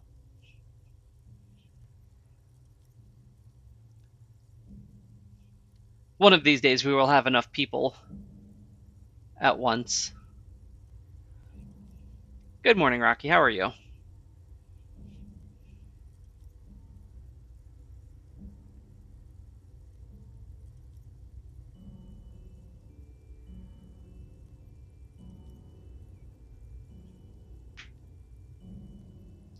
Yeah, that happens. I got my green screen a little closer to working. I got one of my floor lamps, stuck it up on a big box, and then helped eliminate some of the shadow behind me. Oh, I did. I was like, oh man, Rocky's got this so perfectly figured out. I'm gonna bring him over. We're gonna like fix mine up. It's gonna look great. And then you were like, no, I cheat. Which, like, total props.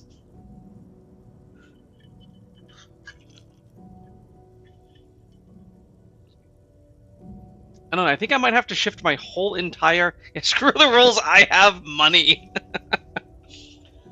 I might have to shift my whole desk like 6 inches that way to make things work a little better.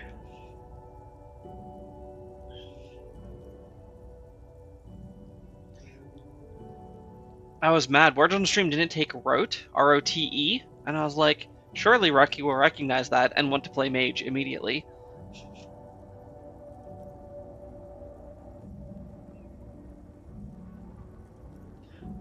Someone had a really good one the other day. What did they have? Wasn't Diablerie.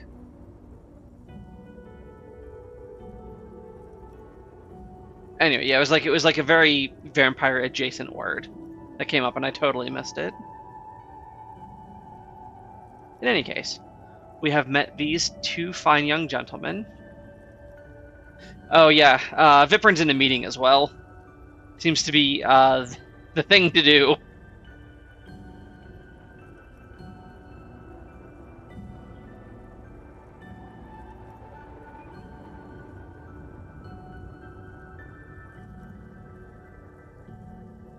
Okay.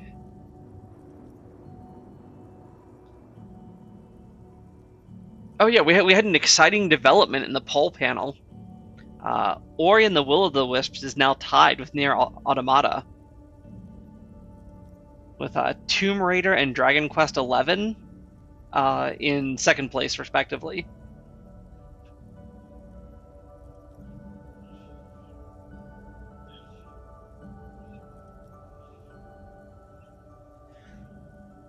Okay, I tried reading this extremely depressing Gradian novel. Oh, right. 16 days of coldest whatever. What was your take on it? Yeah, right? There's only 2, 4, 5, 6 votes in right now, I think, so like if anyone wants to change their vote, it gets awfully swingy right now. Alright. This is a good start. They're starting to loosen up. You feel relaxed and in control. You ably summarize the novel's characters and themes. Even better, you're able to connect those themes to your critique of the novel's formal qualities, such as they are. But eventually I finished it, however much physical pain it caused me. Sounds to me like a typical bourgeois social novel, designed to assuage the egos of frustrated housewives and win international awards. And Gradian realism is the worst realism. It's nearly as bad as Gottwaldian critical theory.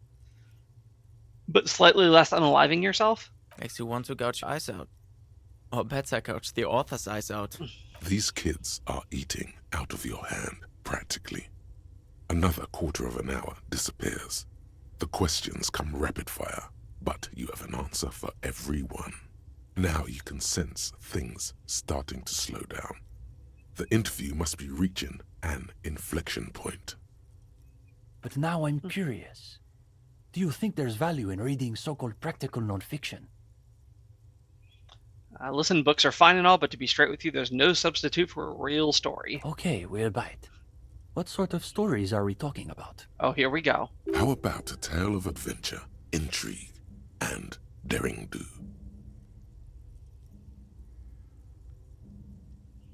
I'll tell you about the time I woke up and completely forgot what money even is. Oh, we're getting into the psychiatric pathologies of life under capital. That's right. Let's see where this goes. Now you're getting somewhere. These boys aren't even bothering to contain their interest. They want to see how you weave the threads of this story together. I'm just trying to imagine what it would be like to wake up with no concept of what money is. Pure bartering everywhere. Communal sharing. If you encountered it in a novel, you'd say it sounded like a plot contrivance or like a fantasy. Listen, I wouldn't believe it either, but I swear it's the truth. Ooh, but isn't the point that money is itself just a collective fantasy? Ooh, I like that one. Let's do that. No, it's just like Mazovro. The freeman of the future will be he who awakens in perfect ignorance of capital. Wait, Steban, are you saying the gendarme is some kind of future communist? Another quarter of an hour disappears. The conversation bounces back and forth. Whatever their pretensions, it's clear these two have been craving something real. Real or real? Now you can sense things starting to slow down. Time to wrap this tale up.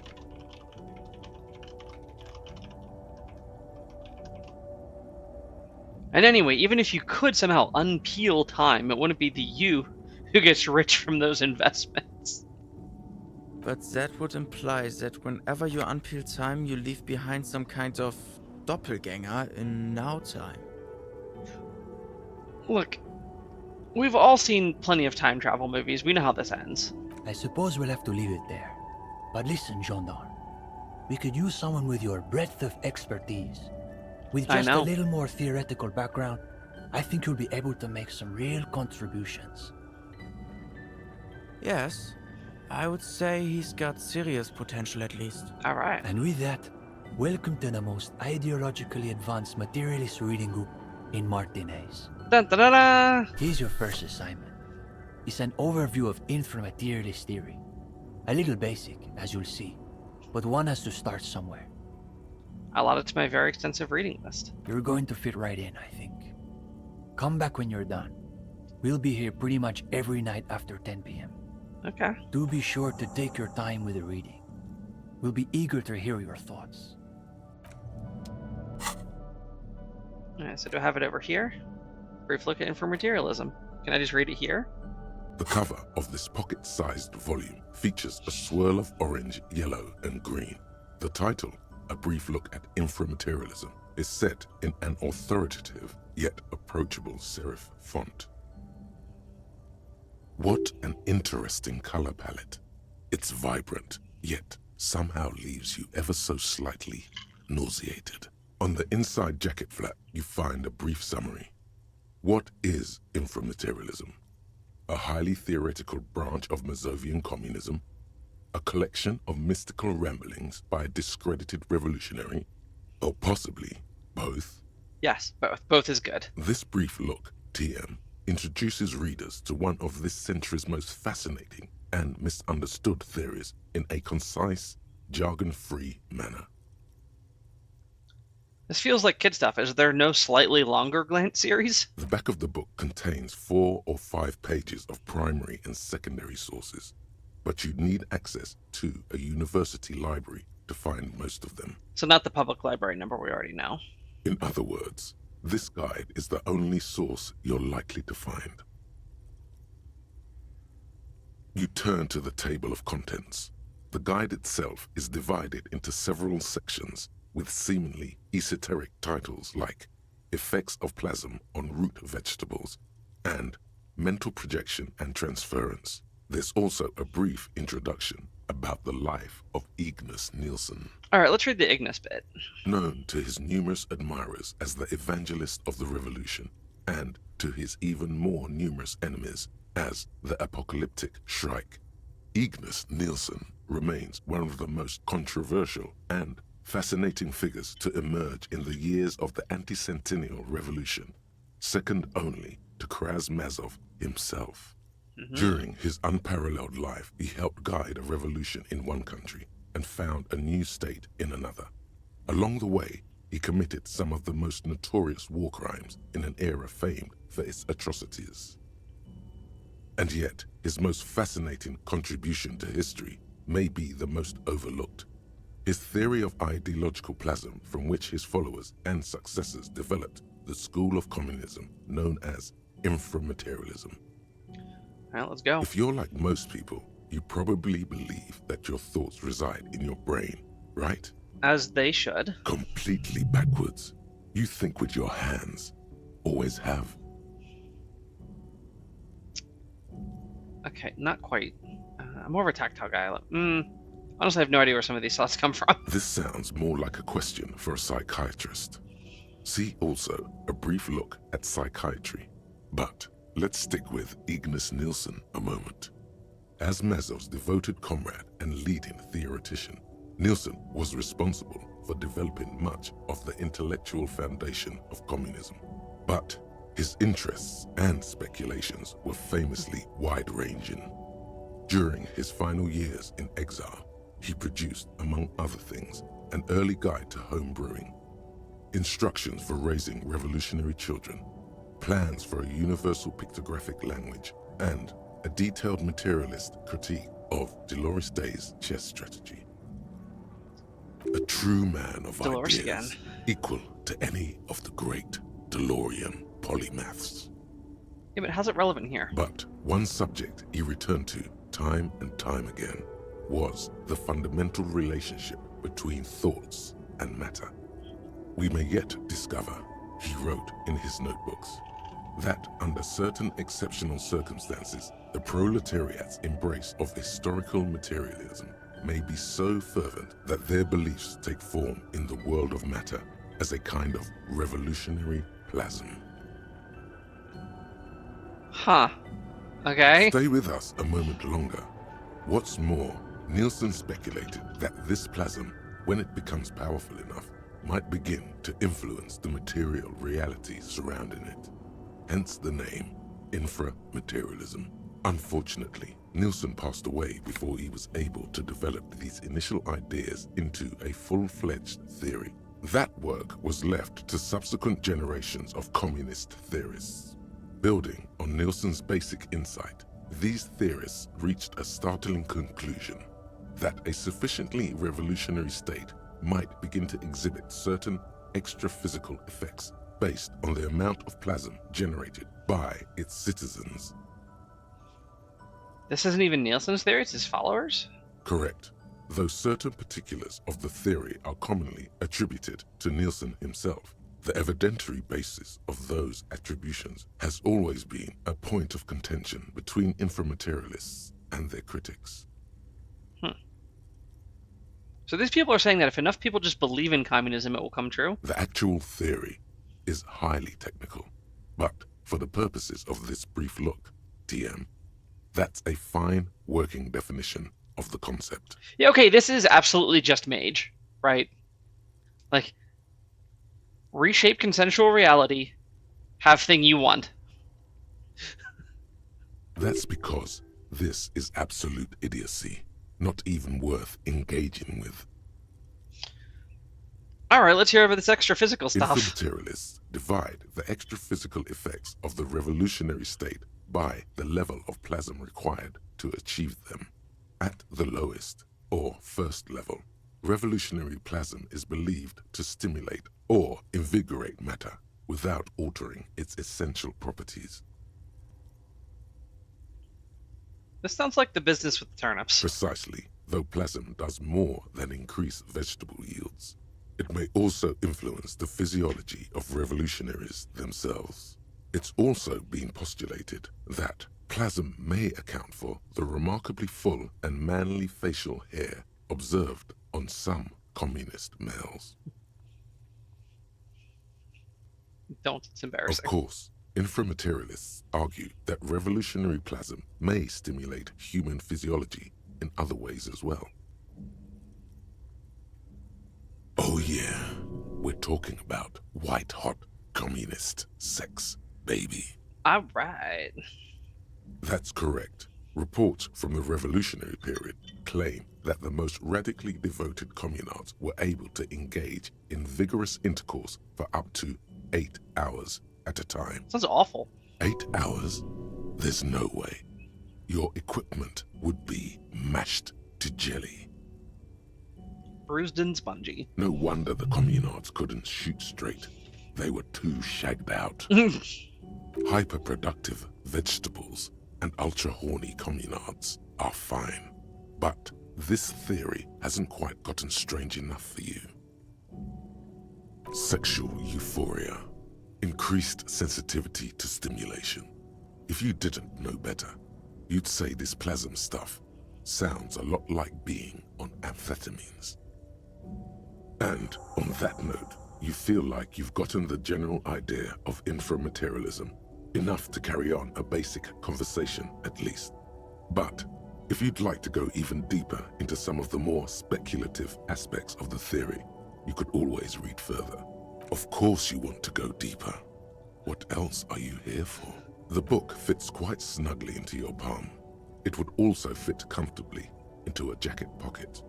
Okay, we probably don't want to keep reading because it's 1:30, and if we roll over to 2, I'm not quite sure it's going to happen, so we're going to put the book away, and we're going to go fall asleep.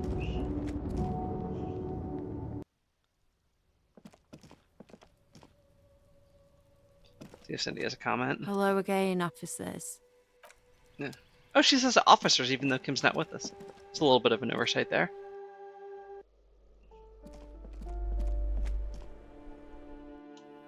I am not wearing my sweet robe, and I hate that. There, much better.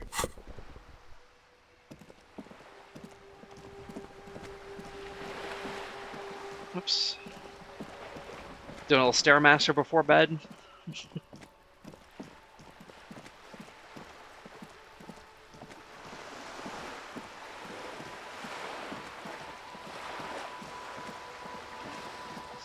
Oh, you know what? We can probably quick travel. Yeah, look at that. And in we go. Let's just see if we can do anything with her. Waves are beginning to die down. Look at those little bastards. Simmer down. And I can't possibly do enough suggestion to matter here. Nope, I'm already capped on suggestion. Yeah.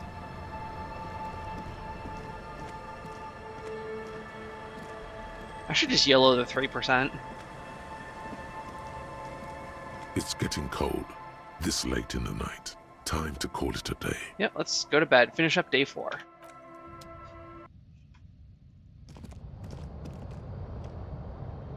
An old mirror hangs on the wall. Didn't miss anything on the at all. table, you see a bowl of water. Yep, we shaved. Nothing else in the room? Okay, time to pass out. The bed is comforting, if a bit run down. Still, you've earned a rest. Gotta take this flashlight off. Bag off. Alright, now I can sleep. The bed is comforting. I fear what will happen in my dreams. Underneath you is soft, if lumpy. Waves wash the sand underneath the hut, then grow distant to your ear. In the quiet hum of the organic heater, you fall asleep. Maybe I could sleep tonight. Like a deftly cast fishing net, sleep pulls you out of the world and into its dark shore. The rough mesh chafes, tightening around you, it digs into your brain. Great, this is gonna be really chill. How have things been going for you out there? Pretty good, actually. Helped anyone lately? A little bit. Saved anyone lately? Yep. Murdered anyone lately? Nope. This bastard isn't even listening to you. Of course he's not. Because you know you are a murderer. A disco music listening psycho killer who offs poor people. And then forgets about it. What are you buying?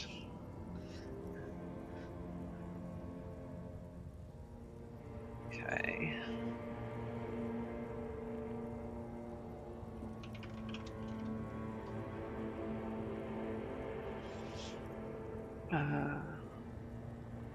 I don't care, that doesn't scare me. Well, shut up, I want to sleep. Hear that? Iceman wants to sleep. He doesn't care about killing people. That's nothing to him. Black water under the bridge. The thing he's really scared of. It's a little bit of a in-person meta joke, but we're talking about Blackwater under a bridge, and the thing he's really scared of. Isn't that going to be Mary Catherine? Seems like it's going to be Mary Catherine. It's much, much worse than that. Why are you doing this? I just want to sleep. I can almost see the dark. We're trying to help you. All these processes, these tortures, voices and tremors are all just distractions, flares and countermeasures to keep you from the last dream. The last dream? The worst of them all. Oh, I think I know who you're talking about. This is going to be Mona. The last dream will be total annihilation. Cinders peeling off the fuselage. We won't be there to help you anymore, Harry. We will be dormant. You will be naked and alone. Her face forms in summertime. In hell, an ancient sadness, brother. 10,000 years later, in front of the video rental, there is a warm breath on your face again. Everything is okay again. Alright. Everything is so okay. Doesn't sound like it'll be okay. Your eyelids flutter open for a moment.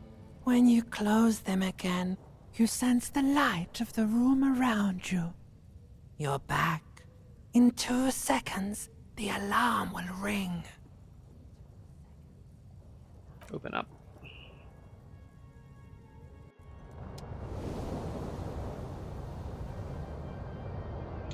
That was a relatively pain-free sleep.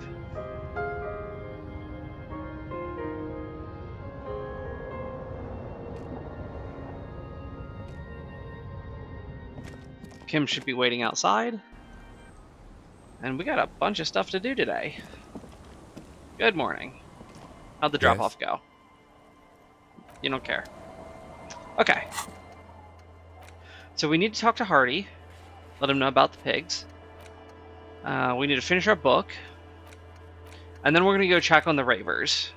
We also got to run the number on the victim's armor. Okay, yeah, so we'll go to the car, we'll do the armor, we'll go inside, we'll talk to Hardy, and then we'll bounce back and deal with the ravers.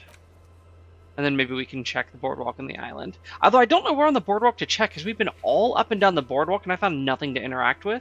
And I don't know how to get to the islands. Maybe if we could actually go on a date. Okay, here, Kim. Witness my failure. Witness my abject, the sea's gonna terrible calm down failure. soon. I can feel it. Right. The wind is turning southeast. Oh, yes, she does. There you we go. need to get your drink on. There is no other way for human beings to procreate. Not after 6,000 years of yeast cultivation-based mating rituals. So it's not that I just, like, awkwardly fail to ask her out, it's that I proposition her with alcohol.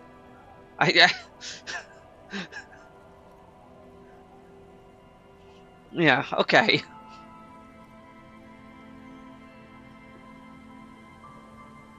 Let's connect. Alcohol? Connect? I'm not sure I'm following you. Get hammered with me on a drunk date. It'll be nice, I promise. That's a good impression. You really cracked me up, officer. Wow. Now, how can I help you? Ouch. She doesn't even understand you asked her out. Perhaps you're too sober to pull it off right now. Try again later. See, the funny thing here is it says put skill points in suggestion to open this white check. I can't put points into suggestion. So I gotta figure out some other way to unlock that. Okay, be seeing ya. Oh well. I figured I'd give the Devil 6 a go.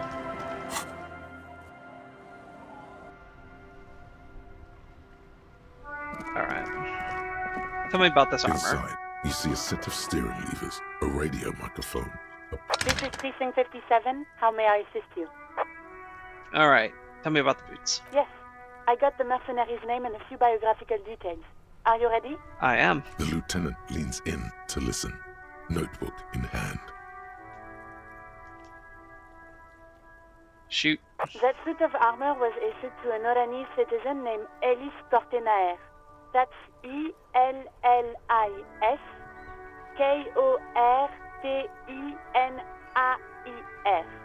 Exact date of birth, unknown. He was signed into the Lelystad County Neonatal Care Unit on 28th of February, 09. An NCU. He was found as a newborn in a leaf compactor near an abandoned farm. He spent 4 months in the neonatal unit, survived apparently, and was assigned to a foster family at 2. Dang. This is what the ICP knows about him. He was raised by foster parents, entered the East Brand Military Academy in Vredefort at 17, then served in the Oranese forces till he was honorably discharged in 41, just a year before the Seminole conflict. Does the ICP know that he needed to also bloody the hatchet? Then the armor followed him to Seminine, or at least I assume it did. And that's it. There are no records of his employment in Crenel, or any of its other incarnations, or him even entering Revachol. So he was found in a leaf compactor? It's a garden tool used to press leaves into these cubes. It's a detail the hospital had, the only detail in these files. So I thought it would be good for you to know. Yeah, it might be handy. It is. Thank you, Alice. Any information on the parents? None, officer. Sorry. So all we have to connect him to Crenel is the armor. Even that is a small miracle. These organizations usually double-check their inventory. Thank you, Alice. Great work. No problem, Lieutenant. A little chilly. Okay. Well, we have his name and service record now. A name. This is very good. Ellis Kortenaer. I'm glad the inquiry was helpful to your investigation, officer. Did you have any other questions? Done for now. Let's try Sylvie. Just a second, officer. Sylvie Malaika on the line for you, officer. Yes. Hello? Hey, it's the police again. Oh, great. What else do you need, detective? Ask about the whirling again? Why did I leave the bar? Yeah. Honestly, I'm not really comfortable discussing it with you, sir. Oh. Why not? Why aren't you comfortable discussing it with me? Let's just say I left because I needed to get away from someone. Who? You know whom. Was it Gart? What? No, why would you even think that? He told me he asked you out. Are you saying that didn't happen? Please, don't bring Gart into this. It's none of your business. Okay, so it's not Gart's business. Why can't you just mind your own business? She mutters. Yeah, but there's I can see it. There's like a side quest here. I don't want to do it. I don't want to talk about this. You're messing everything up again. Oh. Okay. You hear the call breaking up on the other end of the radio, and then the already familiar voice. Anything else I can help you with, officer? Done. 57th, over and out. In the cabin, you see Yeah. Alright, let's head into the whirling. We'll talk to Titus. We'll talk to Gart. We'll go up and talk to the lady on the roof. Another The different name. Coppernado is back. What do you want? There's an old catatonic lady in the old fish market on the other side of the bay. She needs help. What's that, Copper? You want us to help little old ladies now? Yeah, I think a little public service would be good for you. You're local law enforcement, aren't you? Helping troubled civilians should fall under your jurisdiction. Mm-hmm. Yeah. We'll send someone out. Who is? Wait. It's the pigs, isn't it? Yup. God. Poor lady. Don't worry. We'll handle this. I think she got some family in Courong or something. Bastards left her alone when she got sick. We've been getting complaints. Yeah.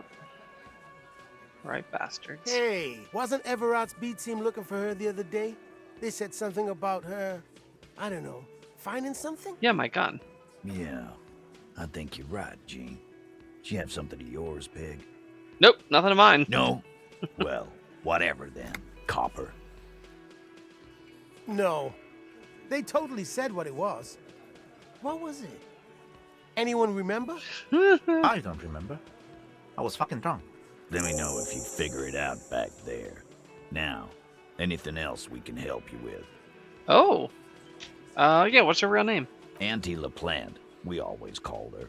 Something LaPlante. Yeah. Marianne, amigo. Marianne LaPlante, Henri de Blase, all sorts of fun names. Marianne Amigo LaPlante. Fuck you, pig. What the fuck you are playing at, huh? Easy, Al. Don't let him get to you. Have one for Auntie LaPlante, huh? Don't disrespect Miss LaPlante, Copper. She's good people. We all get a little crazy sometimes. Yeah.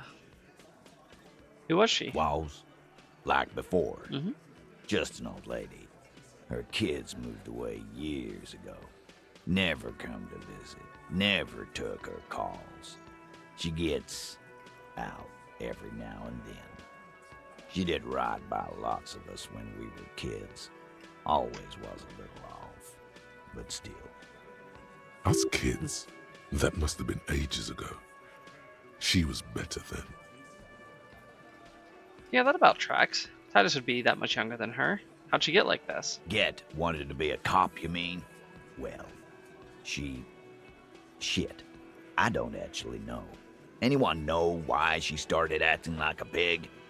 I mean, untreated mental illness is my guess. No fucking clue. It's gotta be the crazy. Who'd want to be a pig? Ouch, Elaine, that hurts.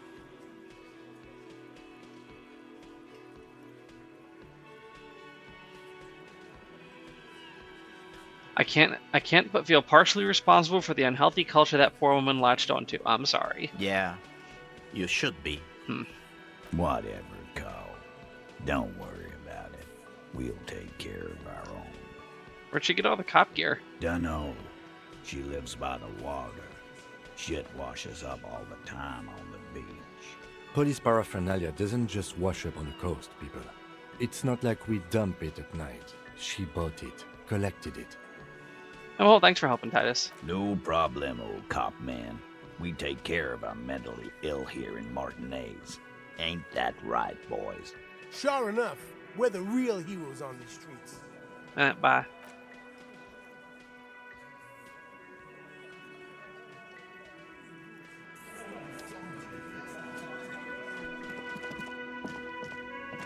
What a card. Hey, was there something you needed? Another thing. Great. I love those. I saw a sign that said I couldn't go into the kitchen. Why can't I go into the kitchen? What are you, a cook now? That's none of your business. But there may be something pertinent to the investigation in the kitchen, like the door to the roof. He wasn't pan-fried. He was lynched. What could the kitchen possibly have to do with... Fine, okay. The kitchen is closed until 1 p.m. because the cook is working. You can snoop around after that, if you must. Yes. But what if I just go in? He didn't care. Okay. All these mesmerizing machines, just waiting to be plugged back in and played. Run your fingers across the dust of the white Diora machine. Feels like it might jump back to life any moment, the lights illuminating the white-robed woman. How about we fire up one of these bad boys and play some ball? You can't fire them up. Oh. They are broken. Only that one machine in the main hall works. The Royalist Pinball. That's not true. There's one in here. What a dumb name. Royalist Pinball. If they weren't broken, he would kick one of these machines about now. Think. Kim Kitsuragi. Kim Kitsuragi. Kim, Pinball, Kitsuragi. AKA Kimball. Exactly. That's what he's known as. His reputation precedes him. Hey, Kimball. What? You're Kim Pinball Kitsuragi. So now he remembers. He looks at you in the silence of the workshop, then takes his glasses off and cleans them. Fine, I'm Kim Pinball Kitsuragi, aka the Kimball. You remembered. Congratulations. You don't really seem to like pinball. No human being should. It is a game that requires no skill and a childlike affinity to flashing lights and to fantastique, science-fiction, and historic romance franchise. What is wrong with any of that, Kim? Honestly. That sounds like a great time. It is lame. Oh! No, Kim. You're lame. Why are you called pinball? I am not called Pinball. It was used to taunt me a long time ago, before I became a homicide detective and got my lieutenancy. How did you... Fine. I was a juvenile police officer for over 15 years. It's how I started out in the RCM. Once I had to infiltrate a pinball ring, as you do when you're a juvie cop. Lame. Unbelievably. To do that, I needed to become a pinball champion. I trained for 9 months. The job was successful and I was moved out of the juvenile wing to homicide. End of story. You were juvie for 15 years? That time is over now. I was already a 38-year-old man. It was unbecoming, as was playing pinball. Wait, so that's why you didn't talk to Kuno? It's best if you handle the juvenile delinquents. Don't worry, I'll keep calling you Kim. Lieutenant Kitsuragi is good too. Is it? Now, we really need to continue our sweep of what appears to be a secret path through the whirling. Oh, that's right, Kim, you weren't here. You were gone when I figured this out. Yeah, come on, let's go. I'll show you. We got a little elevator here. Back room. Here, we got some footprints. You gonna weigh in on these? You clearly see footprints in the downy carpet of dust covering the workshop floor. Jackpot. These, unlike everything else here, are new. Someone's been here. 3 weeks maximum from the dust coverage. It could easily have been 1 week too. You know, officer, the Blue Door was a mega investigation after all. It has now converged with our main investigation, which I would say is quite large. Mm-hmm. What's it mean? It means someone snuck through what seemed like a secret route, leading to the roof, from where you can shoot our victim. This is significant. Extremely. This prince, officer, could be the prince of our killer. So I've already been through them, but Kim wasn't here, so let's take another look. Large prints, most likely made by Boots. The size is hard to determine. Sole could be bigger than Vamp. The soles have left the pattern, uniform, horizontal lines. This print is unlike one left by a regular worker boot. It is not a brand sole with logos on it. It seems custom-made or old-fashioned. Shoe size is 41 to 42, maybe 43. It could be a large-footed woman or a small to average-footed man. This is, unfortunately, the worst, most vague shoe size there is. This print doesn't look like the odd-soled print we found at the hanging camp. The size looks about the same, actually. They're not the same shoe, but they could be the same person. Good observation. Print looks like one person went back and forth. Between that and that.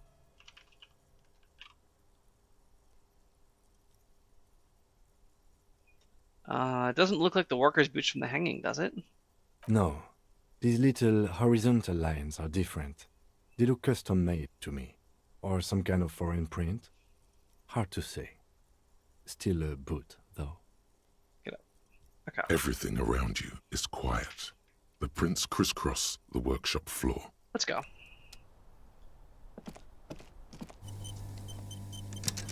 Hey, we found the name of your lover. Hello, officer. What brings you up here again? I have a couple more questions about the deceased. Yes, miss. I hope you don't mind. Nope. All right. Coolly, gracefully, she pours herself more coffee. Okay, I'm just gonna skip through these real quick to see if there's anything new we haven't seen. Lies. Yes, we demand she be punished. She slowly... Sure. The wreck? Yeah?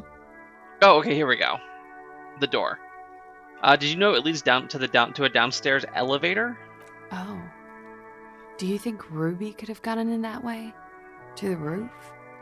She could have come up through there. I do. I think that's incredibly possible. It's possible. She keeps looking at the door with a worried expression. The wind ruffles her hair. It's an old pinball workshop, the room back there. This place used to be an arcade. Okay. I'm glad someone's had fun. There were tracks on the floor there. I don't know if I should tell her this, but I'm going to. Huh. This isn't good. She's straight as a stick, suddenly. So. Alright. Okay. Yes, Deceased. Nothing? All right. Coolly, gracefully, she pours herself more coffee. She Flowers. looks at chipped white pop. Pretty. Looks like a dried Maybell. Is that the one you caught? Sambo style? Alright. Alright. Nothing else new there.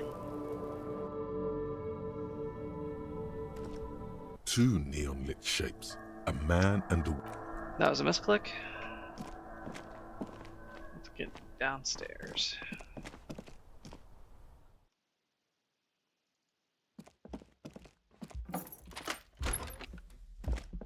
Alright. Let's go talk to the rapers. They should be set up by now. One day you're gonna have something to say to me. One day.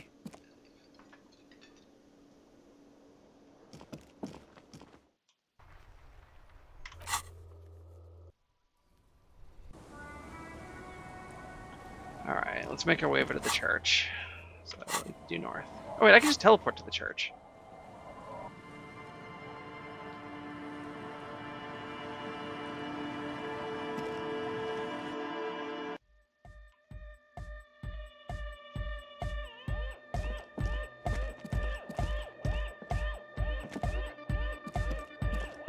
Yeah, it's all set up, man. What up, Can you Andre? already imagine 1,000 people in here? 10,000. He waves his hands in an unbelievably lame, non-hardcore manner. Boo. Ecstatic vibrations, totally transcendent.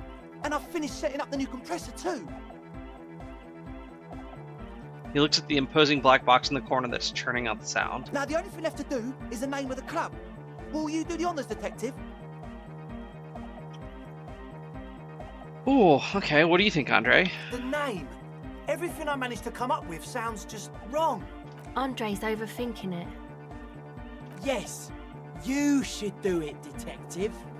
It would be good for the signs. Noid's right. You've helped us so much. It's the right thing to do. What do you think, Cassell? How about something simple? Like the club? Too modern and too ironic. We don't want ironic. We want real. Real and true and beautiful. Like a morning after the rave. Egghead? You got some ideas, right? Yakukata! Yakukata! The place to be!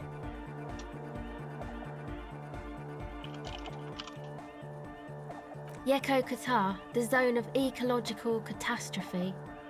That's too morbid, Egg. Got anything else? Hardcore! Hardcore to To the the mega! hardcore to the mega. Let's go. No, it has to be bigger than hardcore. Yes, it has to be even bigger than hardcore to the mega. It has to be bigger than the scene. Noid? The amnesia. Ooh. Like the... I can't remember the name of the club, Amnesia. Amnesia! It's not amnesia, guys. Yeah, Amnesia kind of sounds like a... like an acid jazz or like some like Psytrance house kind of thing. Kim, how would you name the club? I wouldn't. I wouldn't build a club, and I wouldn't name it either. An underground For a place sport. with no name? Sounds like something the Crabman would say. We're not going with anything the Crabman would say. Why not? The Crabman has ideas, Estelle. Ideas from another level of consciousness. I'm picking up a new conscious theory here too. I don't care. I don't like the Crabman, and I don't like his ideas. His ideas are spooky. Next, please. I think I've come up with a name. You have?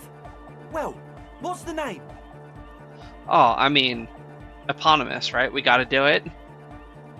No truce with the Furies is cool, but it does not work as a club name. That's more like an album or a poem or something like that, or possibly a like an emo post-punk song name. Rubbershaw West is. I mean, it works for some things. I feel like if this were just a bar, Rubbershaw West would be good. But dance club, I don't think. No, I think Disco Elysium's the way to go here. Like that DeLorean word for the world, you mean? Elysium. Mm-hmm. But Disco Elysium? Isn't it wacky? Disco's kind of gone, isn't it? The past is the future, but the future is dead. No, it's beautiful. Beautiful and brave, like we want it to be. And short. Yep. And memorable. It's settled then. Everyone welcome to Disco Elysium. Welcome, chat. Welcome to Disco Elysium. It's settled then, everyone. A light beam washes over the dance floor, bathing it in violet blue. Andre breaks into frenzied dance-like motion to celebrate the name. Someone turns up the beat. What are you doing, Andre? I'm dancing. He's kind of got a shuffle step going. It's not great, but he's starting to get there. That soft core gyrating is supposed to be dancing. We should talk about it. We should talk about your so-called dancing. Yes, my man. He jumps up and down with glee. His movements punctuated by the stroboscopic flash of the club lights. Talk? What is there to talk about if you can express yourself with moves? I've been meaning to ask you, what's with the hair? It's to express my individuality. Is that a bald spot? It's hard to tell for sure with the fused together spikes, but it looks like he's balding.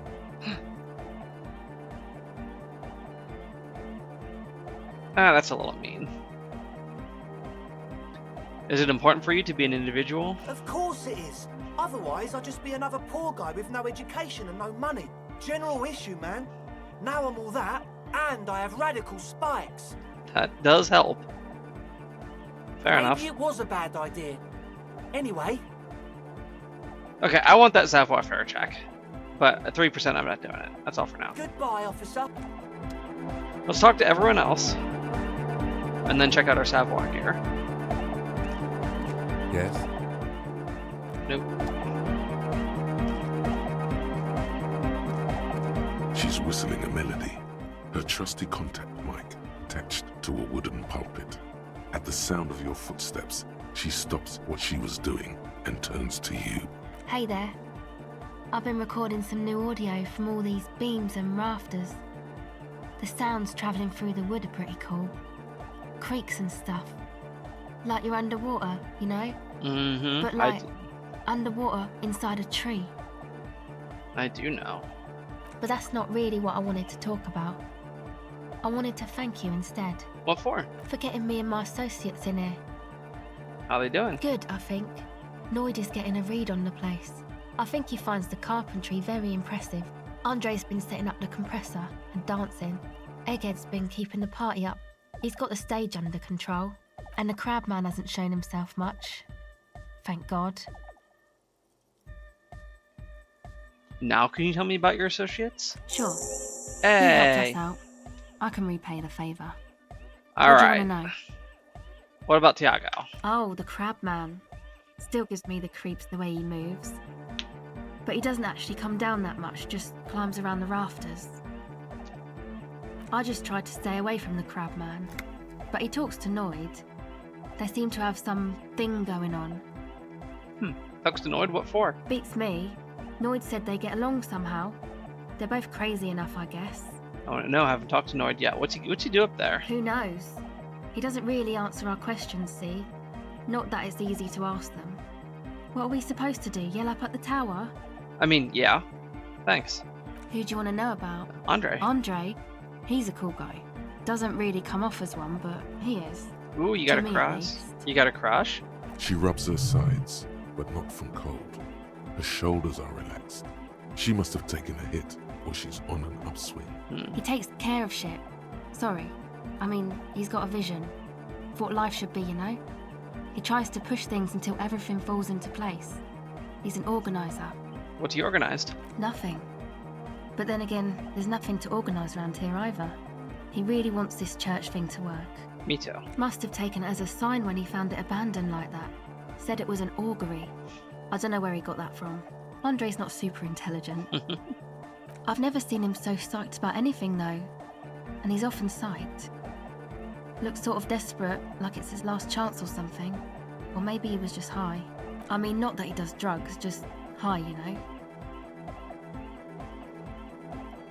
Relax, girl. We're police officers, but we're corrupt, rotten to the marrow. You can tell us about drugs and shit. I don't give a fuck. Yeah, drugs, shit, fuck. We don't care. Kim cares. Yes. Anyway. Is Andre your boyfriend? Yes. Ooh.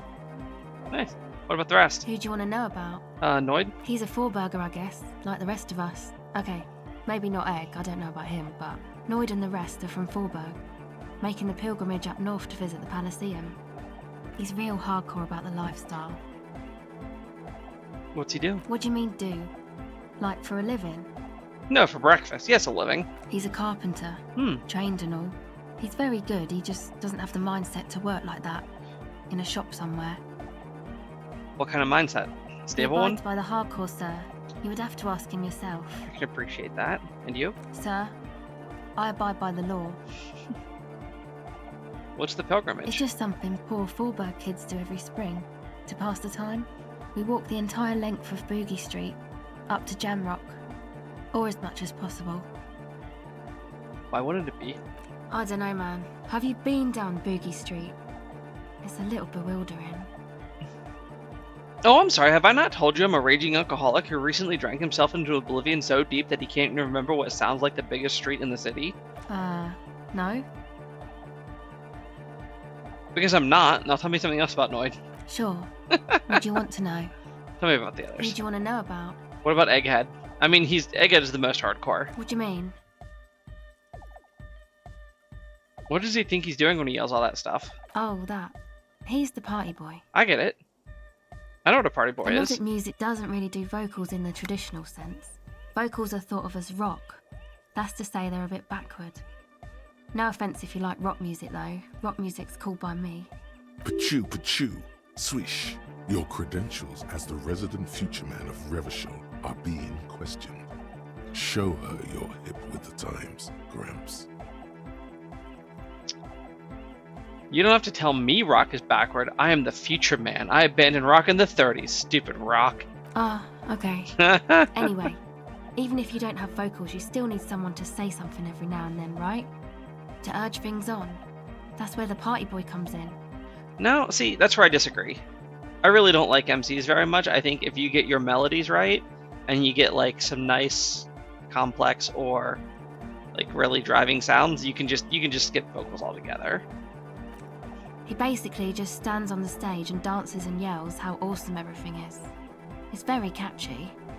I understand. People are usually afraid to do things if others aren't already doing them. Dancing makes you dance, like sneezing makes you sneeze, or yawning makes you... Anyway. No, Kim, you're right. People are sympathetic like that.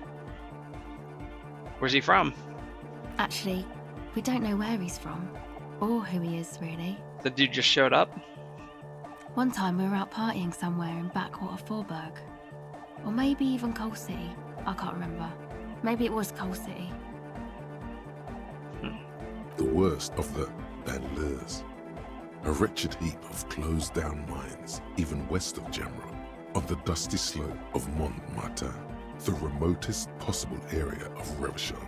No one even wants to exploit those people anymore. Sad state. Egg was yelling along to some jam someone was spinning, all night long. Just kept yelling until he didn't have a shred of voice left. When the sun came up over the mines. There were mines? Yeah, it was in Coal City. Whose memory Swiss cheese now, Estelle? Egg came with us. He made this wheezing puppy dog sound all the way back. Couldn't even speak. Sign of a good night. It was definitely Coal City, because it took us 2 days to walk back to the fort.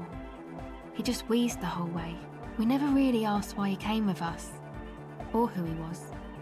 I think his name is Jermaine. People are sweet. Is his name germane to the conversation? I don't think so. Tell me about the others. Who do you want to know about? You. Me? Again? Yeah, I forgot. Tell me about yourself. I told you, I'm a silver bird. Yeah. There's that phrase again. Really reminds you of something. Something indeed. What does that mean? It means I don't answer questions about myself. But I'm a police officer. You have to answer me. Is there a law that would stop me from lying, though? Yes. That would depend on the circumstances. Alright, fine. Thank you. Something else. Sure.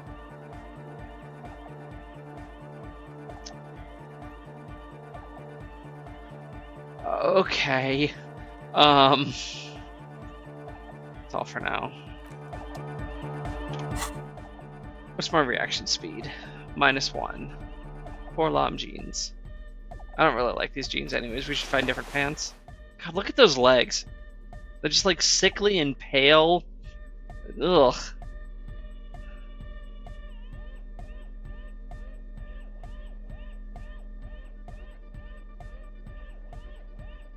Okay, we needed reaction speed specifically. Okay.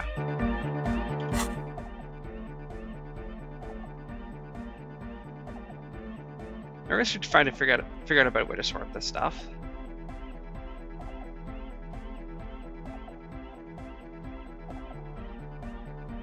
I don't really see a whole lot of reaction speed stuff.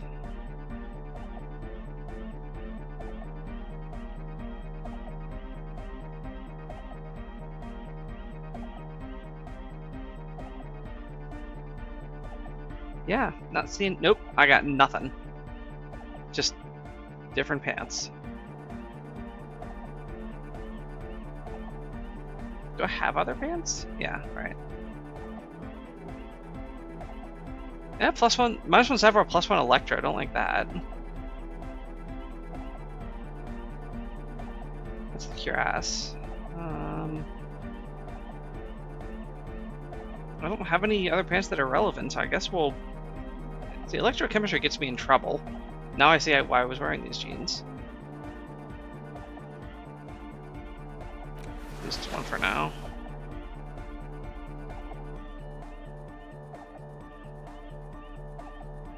Can I increase this in any way?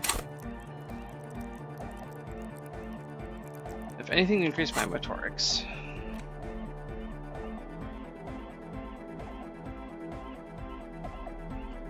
That's for int. Oh, I can take speed. Okay, sure.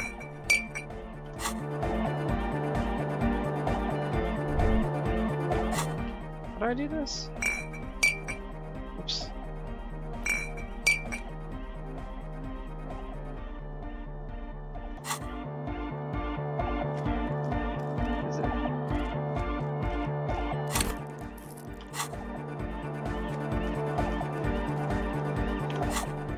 Okay, so they're in my hand. Is that the flashlight?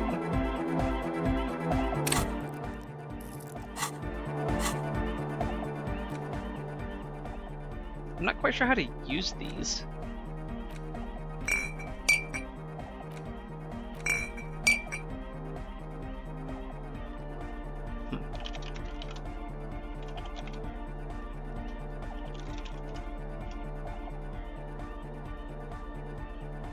Put them in your hand, click the icon bottom right. This one?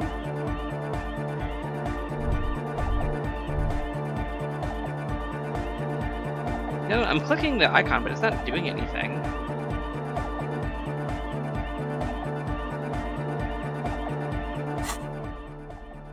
Switching my hand, does it move them around? Yeah, it moves them around. There we go.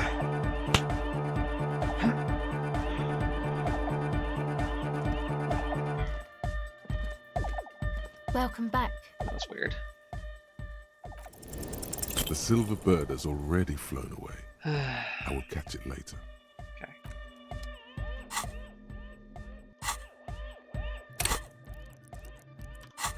Sorry, was that reaction speed? Welcome back. Yeah. Let's get a point in here.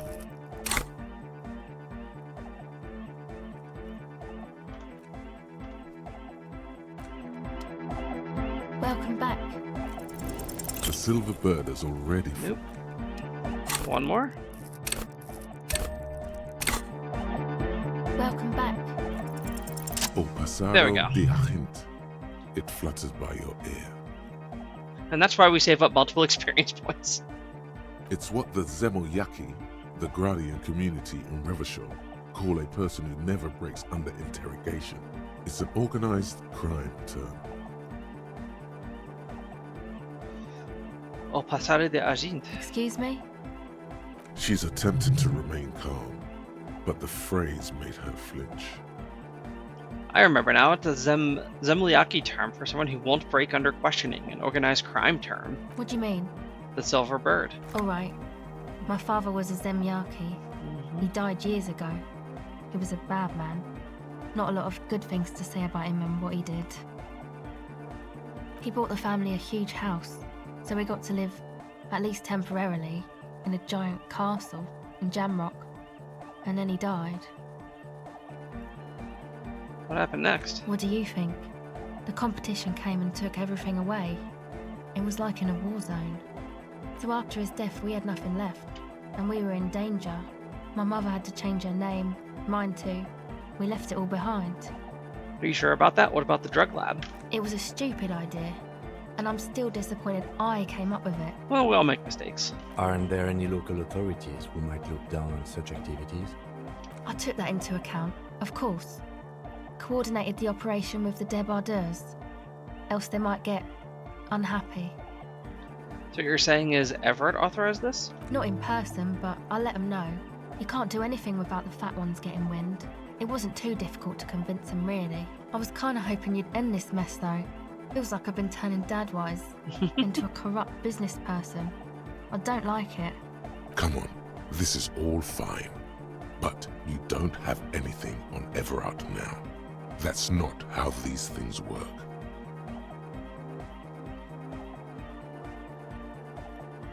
Yeah. Maybe we can manipulate him using the information. No, I don't think it would lead anywhere with Everard. He's just going to deny it. Yeah. Have you seen Everett? Yeah. That's it for now. Damn.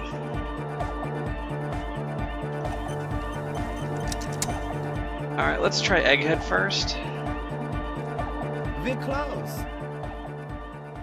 True, hard, full car. Is it's it? Hard car.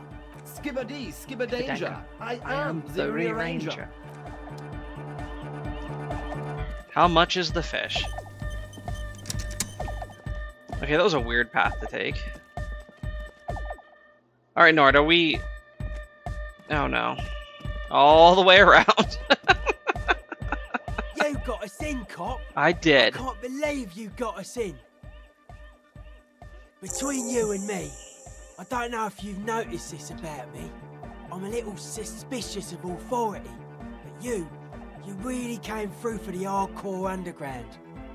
Look, if someone was gonna come through for the hardcore underground, it was gonna be this Chad. Yes, you really came through for the hardcore underground. How come? Because in real life, I love going to raves. That's why. Andre is busy cutting some slightly less lame, but still quite ungainly shapes on the church floor, sweating profusely. Estelle using her contact mic to listen to a tree underwater. The one with the large head is blasting the dance track on repeat, while the stained glass window behind him is rattling from the bass. Sire, the tent. 'Twas a security risk. And in here, sanctuary. 'Twas only noble of you. This kid's got spunk. I do admire that. Oh, wait, I'm genuinely into the hardcore lifestyle. You wouldn't understand. Okay. Noid, what you think about the church? Or do our signs align? It's a miracle of carpentry. Dead bodies carved into total shapes. Now it can be something more. You say that as a carpenter yourself? I don't say much anything as a carpenter anymore. Mm-hmm. They tried to make me into a reckoner and a leveler. Made me a bit manic, you know. I regret the time I dedicated to that profession and that worker collective. I say things more as a member of the hardcore side dance community these days. I get it. The material knowledge is mega though. Guild shit. Teaches independence. What style's the church built in? A cop who's into building critique. Okay then. This is folk DeLoreanism. Lawmonger. It's a subset of early DeLorean architecture. I'm not just a cop. I am an art cop. Art of core. Heart of core. Okay, what's DeLorean architecture like? Total. Everything between an ancient concrete cathedral and a glass cube is DeLoreanism. This is just an homespun version of it. Folksy stuff. Early mass production. They made thousands like this. Does that help you out? A little bit. What did DeLorean building look like? Like that woman there. Vertical, thin, white. A false image of grandeur. The source of the system is up there. You're at the bottom. They really dug that power vertical. Like to show off large and intricate structures. Arches, spires. Put you down with them. They were really into painting everything white too. Virginal shit, you know. Marriage shit. Virtue and tyranny. Hey, marriage is great. Marriage is sacred. You're entitled to your wrong opinion. The church not painted white as far as I can tell. Stands to reason it used to be white on the outside before the sea wind took all the paint off. That'll do it. Year after year, flake after flake, whitewashed clean, then covered in green moss. Slowly peeled by the wind, your skin crawls from the sensation as you look around. How old do you think it is? Over 300? That's right. The first settlers built it, plus 6 more like it, on the coast here. Was one of the first things they did. Must have been really scared of something, but I understand. Alone on an uninhabited archipelago, forced to face themselves and nature.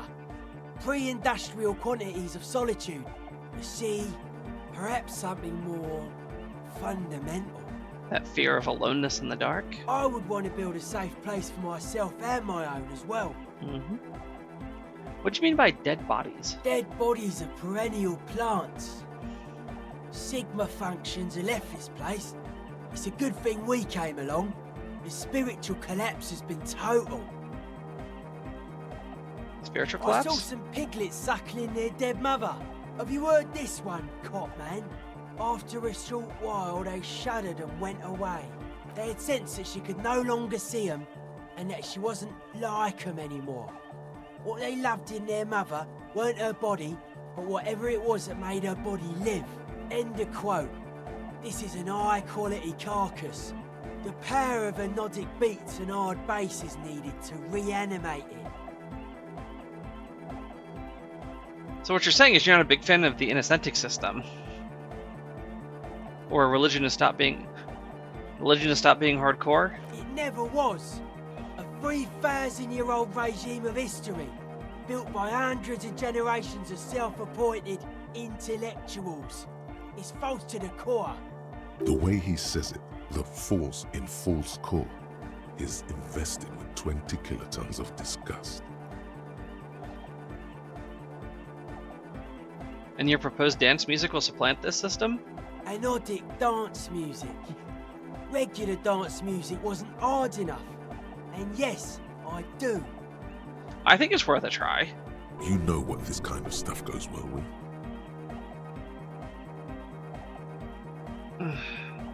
I don't need to be a narc. Your pleasure response was more like, just wondering if he has any. Yeah, shut up, electrochemistry. How do you like the glasswork? I don't. Fuck her giving me the evil eye. That's her innocence, Dolores Day, mind your words. You defend her. Your minion. She was a mass murderer. What's up with that? Mellow, man, mellow. No one's a mass murderer. This is a house of love. Mass murder on the floor. Oh no. But she's pretty. There you go, but she's pretty.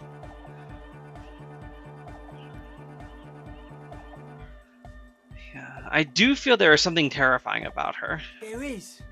She is a party repellent and must be taken down before we can begin partying in here. Ooh, I'm not sure about that. Keep it. Keep the beautiful sharp shards. Keep her long face and her hair. The speed freak's eyes narrow with suspicion, as if he's looking at a man possessed. It's not coming down. People are gonna love it. It'll be like our thing. Plus it keeps the cold and the rain out. Yeah. Isn't she supposed to be the embodiment of the world spirit? The world spirit does not have a body. It has organs. Hardcore is an organ of the world spirit. This Arno van Eyck track is an organ. The carpentry and glass cutting that built this house are also organs. She's a thief, if you ask me. An organ thief. All innocences are.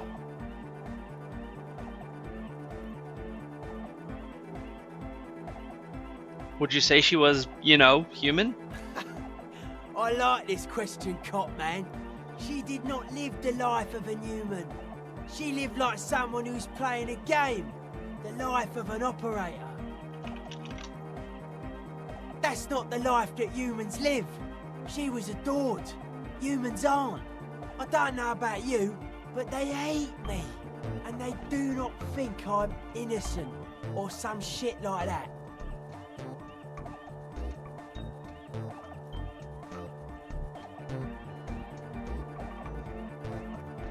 She was a player. She played us all. It's just a game to her. Yes.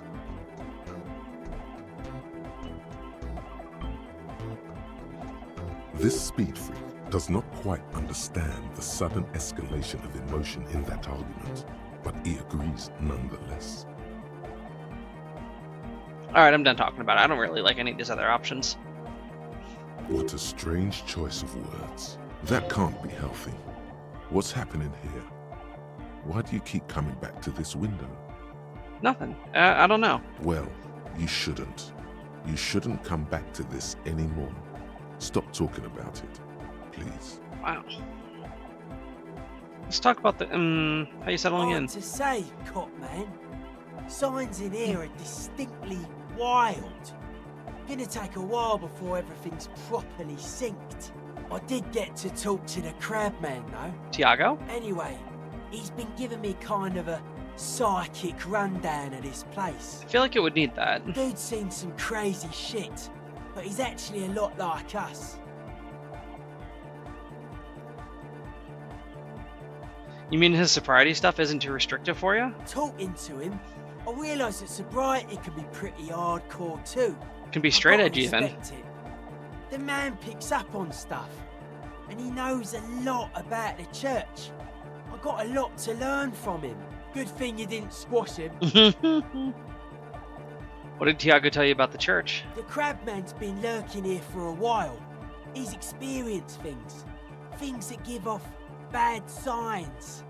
As far as we can tell, the Ubies built this place about 320 years ago as a sarcophagus. There's dead bodies here? Not like a literal sarcophagus. I'm just being metaphorical. What's it for? Like the society that once lived here and has since died out? Encasement, confinement, of something they were afraid of. Something new and unheard of on the Isla. I think that's what the Crabman is experiencing when he climbs around upstairs. Like, this is some old world shit the Ubies had heard about. I thought the best way to deal with it was to build a church surrounding it to contain it. Okay. Sure. I'm gonna stop Noid here for a second. We will pick up his conversation in just a moment, but I do need to step away again. Normally I only take one break, but unfortunately I need a second one today. So I'll toss words back up.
Alright.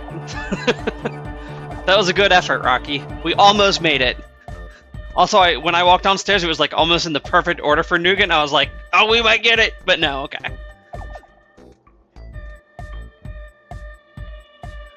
I feel given... Yeah, I have a slight advantage in that, like, I get to do, like, react a couple milliseconds before you do. I do have low latency on, so like the timing is pretty low, but you know, I get to feel the power of the streamer advantage.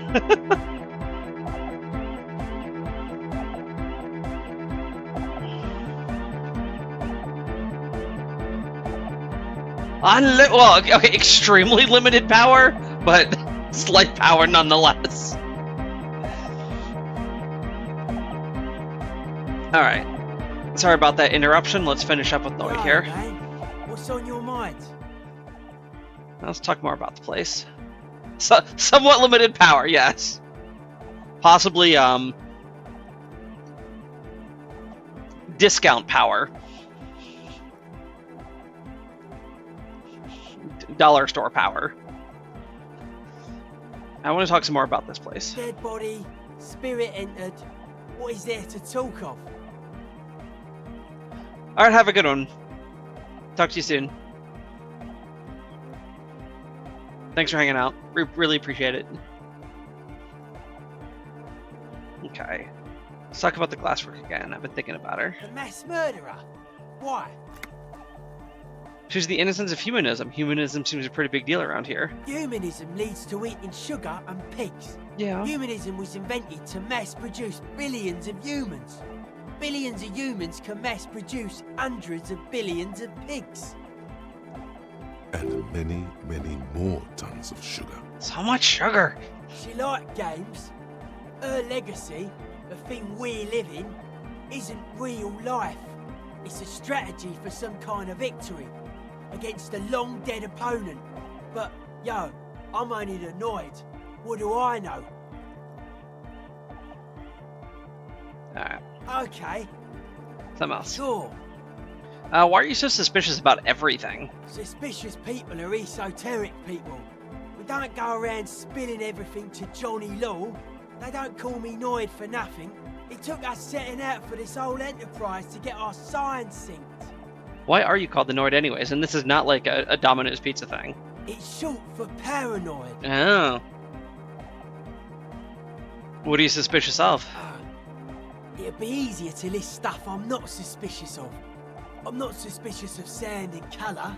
Mechanics and chemistry also have a trueness about them. Most anything else deceives. Wants to steal your life away. I feel you're not entirely wrong, but a little too dark there. A little too dark there, Noid. What are the most suspicious things? I don't have a top 10 list of things I'm most suspicious of, but if I had one, the left-right complex would be number 1. Number 2 would be their sole accomplishment, the pig-wheat paradigm. Something is off here. You feel like it should be the other way around.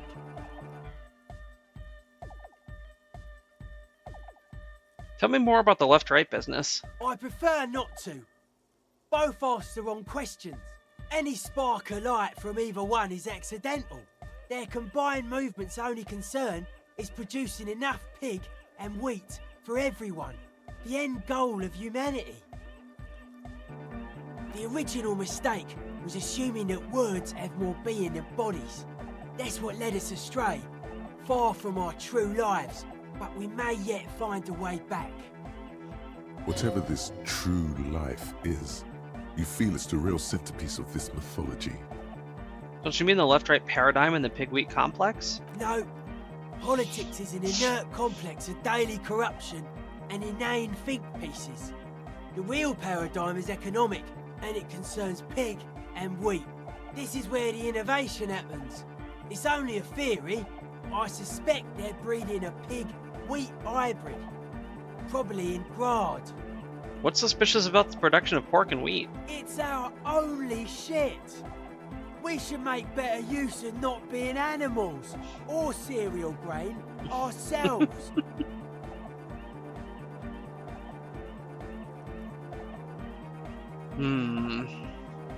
What's bad about animals? Animals are cute. Nothing. Animals are cool, guys. I like animals too. But that doesn't mean I have to be one myself. No, you don't. Okay.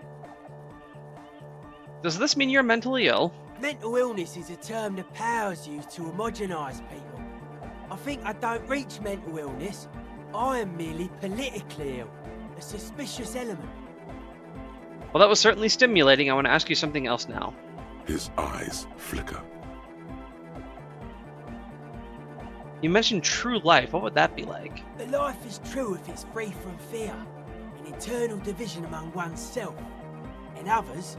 Mankind has seeds of greatness in it. A Germany will come, a return to trueness, It will be hardcore. How would you go about returning to this true life? Beats and bright lights to shatter falsehoods. Nerve impulses for the collective body. We are very much alike in basic structure. An hard enough beat would awaken everyone to a truer calling. In unity. Just like that. The speed freak is right in your face, his eyes burning. His comrades look on worriedly. Rejection of the right-left axis. Emphasis on unity. Appreciation of some primordial mode of being. What does that remind you of? Sort of like fascism, then. Nationalism, militarism, racism, and emphasis on a leader character are totally absent in hardcore.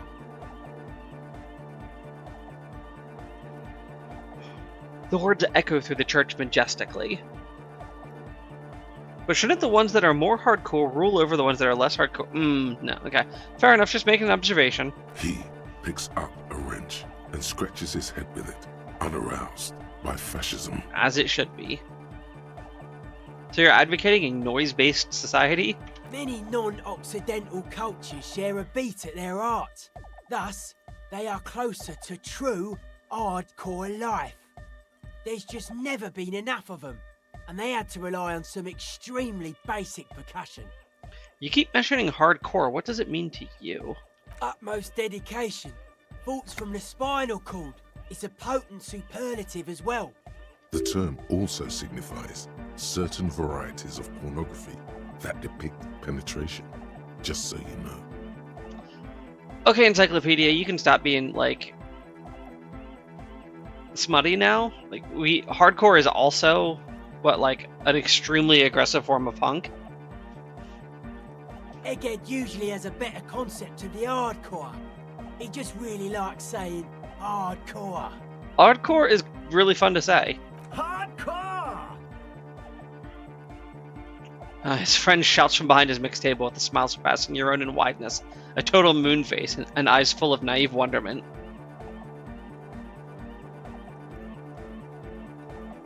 Thanks for clearing it up. Happy to help. Change. Oh yeah, sure thing. I can internalize the hardcore aesthetic? I don't think I've ever been happier in my whole life. Okay. So we can re-roll this. Let's give it a go. Oh wait, no, conceptualization. Shit. Okay. Currently no negatives. I know we have something, conceptualization. Yeah.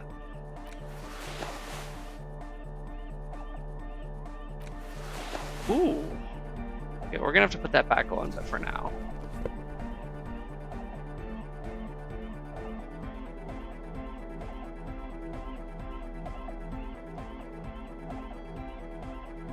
Alright, I don't know that we have anything else, but we're gonna just double check real quick.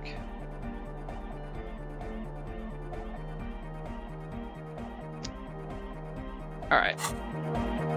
Yo, man, what's on your mind? Okay, 83. Dedicated, hyperactive, unified. You will have to add something of your own to understand this list of loosely formed qualities called hardcore. You need your own entry. Make it. Jumping around, as this sort of music requires, is actually a taxing physical activity and should be dignified with a sports suit. I mean, if you do it in jump style, sure.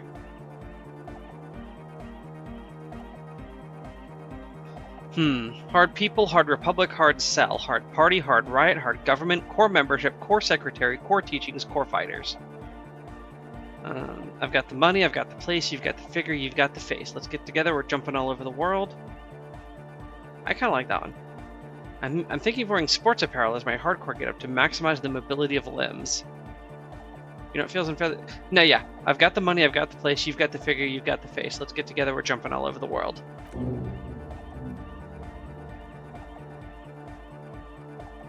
What's with the clothes? They're hardcore. Okay then. It's just a style, you know. I got it. Take care. All right.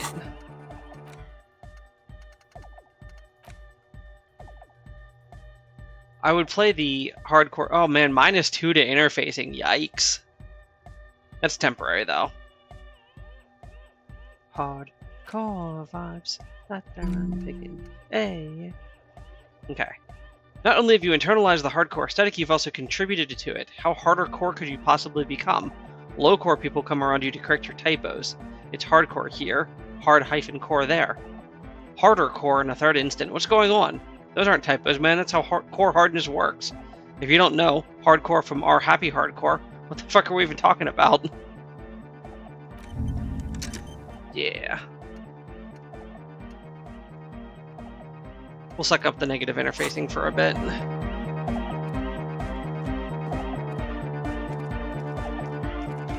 Okay, so that cleared up a lot of our quests.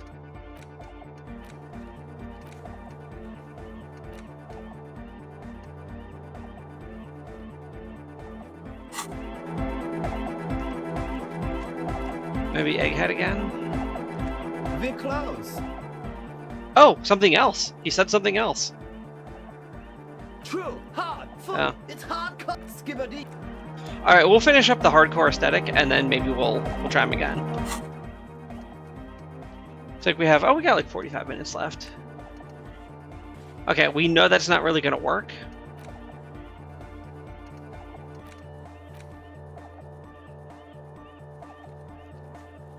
Man. Okay, we should check the boardwalk of the island for bullet traces. Let's try Dolores one more time here. The mother of humanism stands. Why? That does seem to be a problem. I don't know. The mother of humanism, Tower. Okay, I can't do anything there.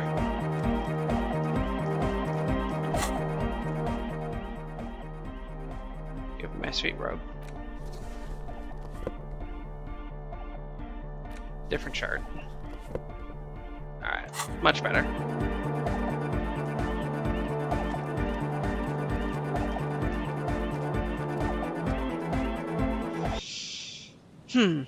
Let's go over to the big mural, big shiver mural, and see what Kim has to say, since we couldn't do it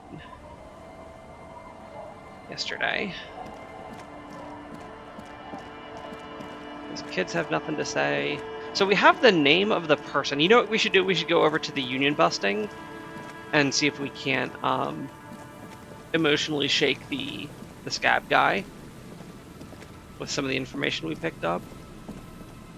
You're here again? You were here yesterday. Hello. Isn't this a fine morning?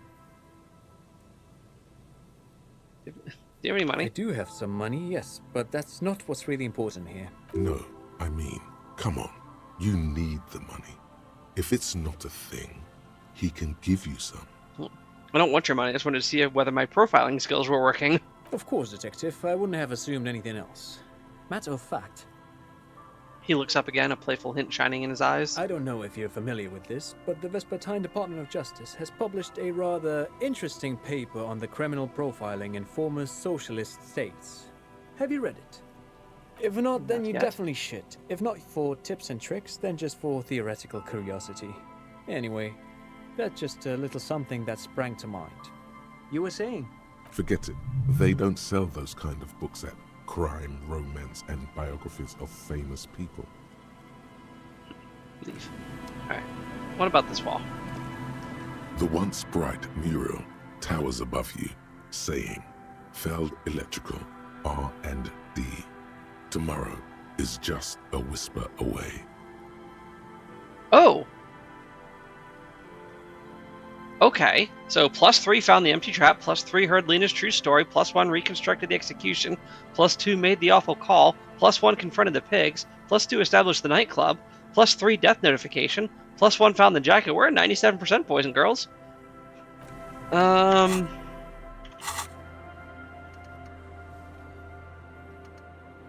Yeah, let's do it.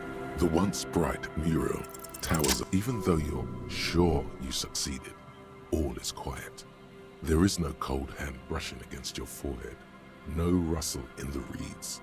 The wind has died down. The ruin in front of you is silent as a tomb. Kim, she could be here anywhere. How do we find her? Or do we? I was really hoping she'd be in the village.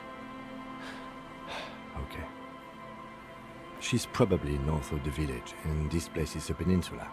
We already scanned most of the outdoor areas on our wild cryptid hunt, so we have an understanding of the geography, at least. And then there's the church. We've already searched that and can rule it out. I know it doesn't feel like progress, but exclusion is a step too. Anyway, we do it the old-fashioned way, sector by sector. Go over the whole peninsula, ask the locals, enter the places where we can enter first, like we did in the village. Okay. What was I even attempting to do here? Trying to talk to the wind, the city. Whatever you thought would happen did not. And now you're just standing there, in the pale of the morning, with your hands fallen to your side. Yeah, that's fine. Is trying to talk to the city something you've done before? Yes, a couple times. Is it times. in your secret repertoire? A trick for when you're out of ideas? And if that fails, if we don't find her? Then, if we're desperate, we can look where we can't enter. Bunkers, storm drainage, displays. I'm sure it won't come to that. Okay. He looks behind him at the dark red box crumbling across the chasm. Walk the coast, the old boardwalk, the reeds. You can always come back here and talk to the wind again. Look where it already got you. Man, this game is so cool. An adventure awaits. An adventure on the windswept urban coast. Wait, listen again? Yeah, listen again.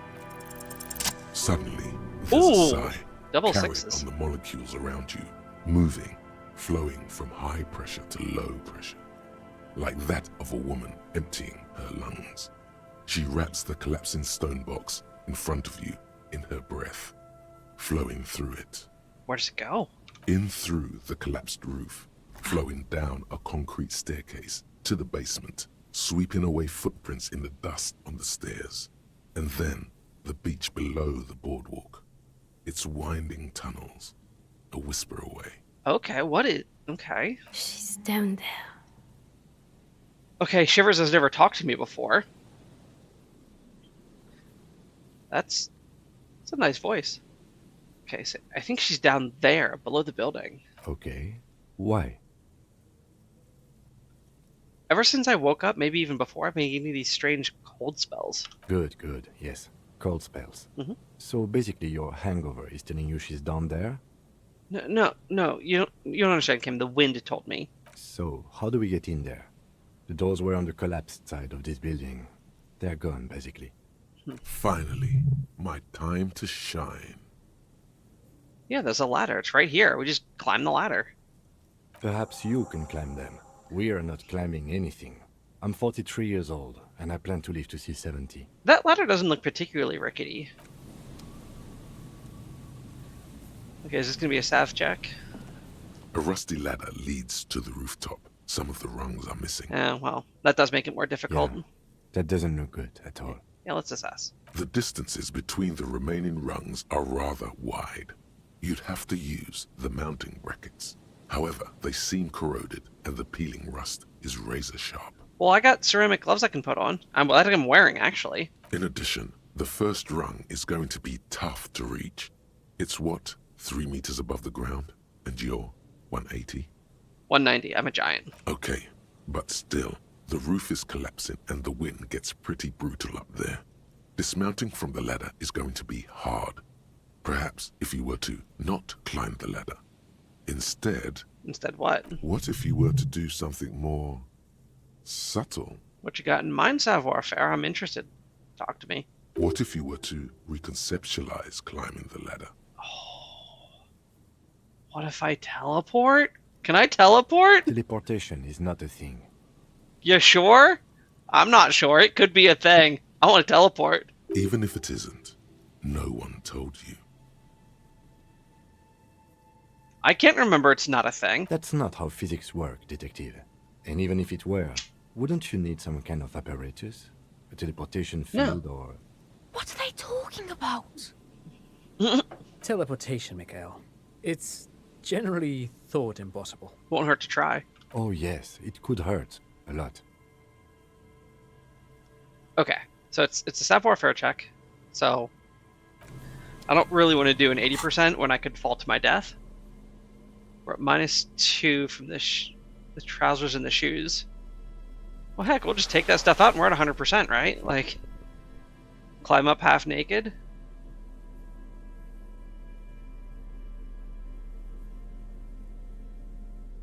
Let's see if we get a plus, though. 97s are where we want to be, if we can. Oh, I didn't even have glasses on. Okay. That's probably enough to do it, but yeah, let's just... We're already here.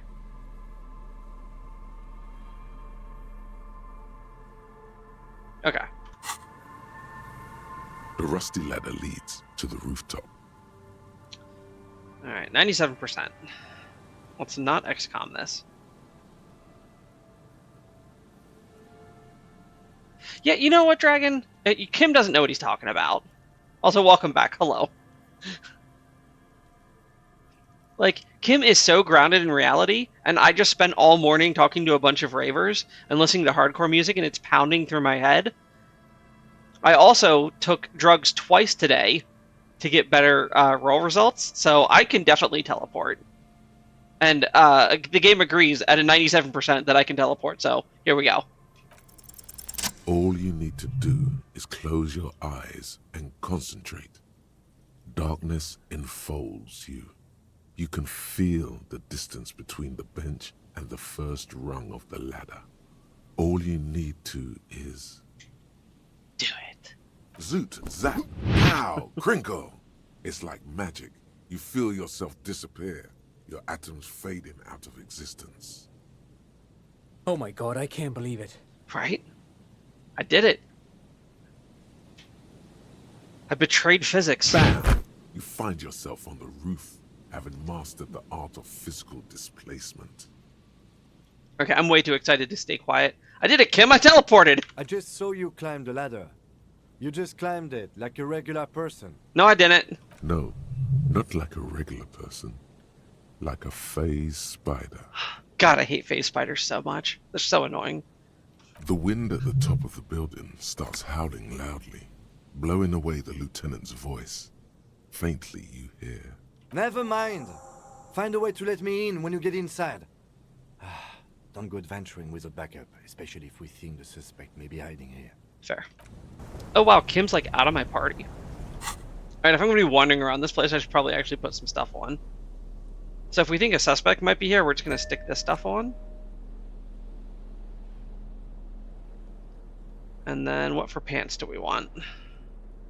Kingdom of Conscious doesn't really seem like it's gonna help us. We don't want negative reaction speed. Man, all my pants are terrible. We're gonna go with the intercellary trousers because they don't give us a penalty to something that we want. Yeah. We look atrocious. This does not match in the slightest. These are some wonderfully regular pants.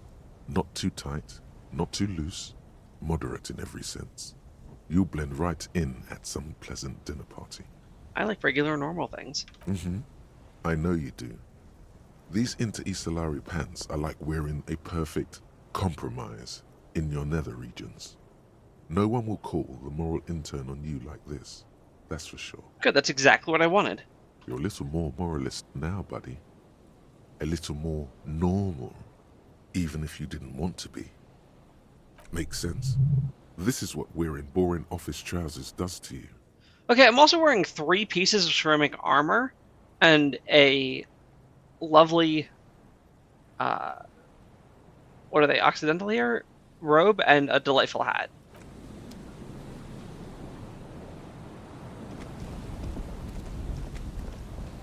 Check it out, check it out, check it out. How you doing today, Dragon?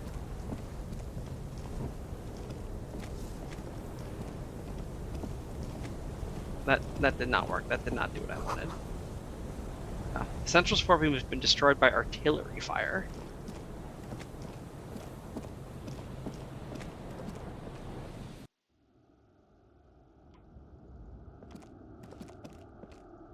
Oh. Got another postcard. Got need to check here. The glass is covered with grime and dust. You can barely see out. Well, like, not getting Kim in that way.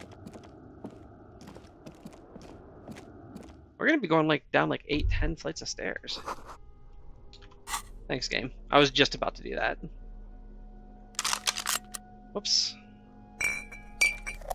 There we go. Flashlight pistol. Way to be. Holding the gun feels natural and satisfying.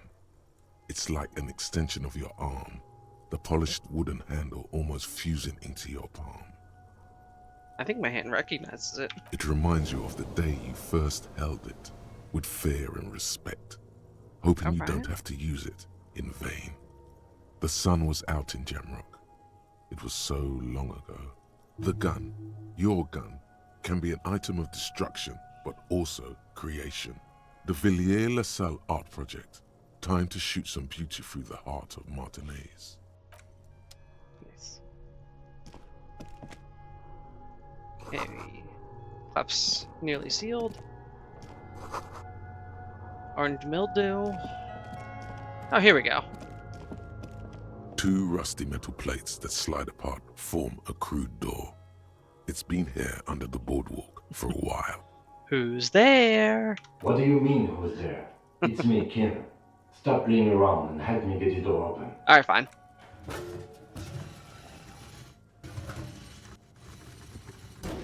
The doors seem to be on rails, but they've gotten jammed. You grab a side and put some strength into prying it open. With the help of your partner, the 2 metal panels slide open with a creak. Huh. I hope no one dangerous heard that. How'd you even get there? After you climbed up to the roof, you mean? There's a maintenance entrance under the boardwalk. It's next to a drain pipe, possibly a storm drain. It was easy to miss before. At least now we know a quick way in and out. Yes, we have an exit, so let's get going. Time to investigate these passages. He peers into the darkness. That's why we have a flashlight, Kim. So let's just see where this takes me out at.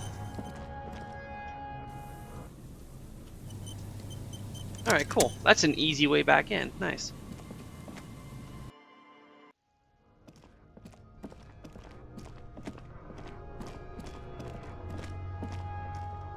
Oh, and this takes me back. Okay, back up to the roof. Right.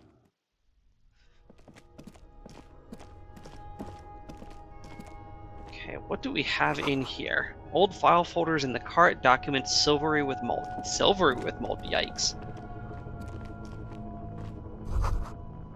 More dust and rust. Oh, we could put on the suit jacket that matches our pants and be really boring. This isn't just glass. These are old computation components. Computers? Yes, filament memories. From the time when wires were cast in glass, slides with an inlaid nervous system. Oh, hey Kim, look, old cybernetics. So it is. I think these used to form a single system, slotted in the wall. This is all that remains of Feld R&D?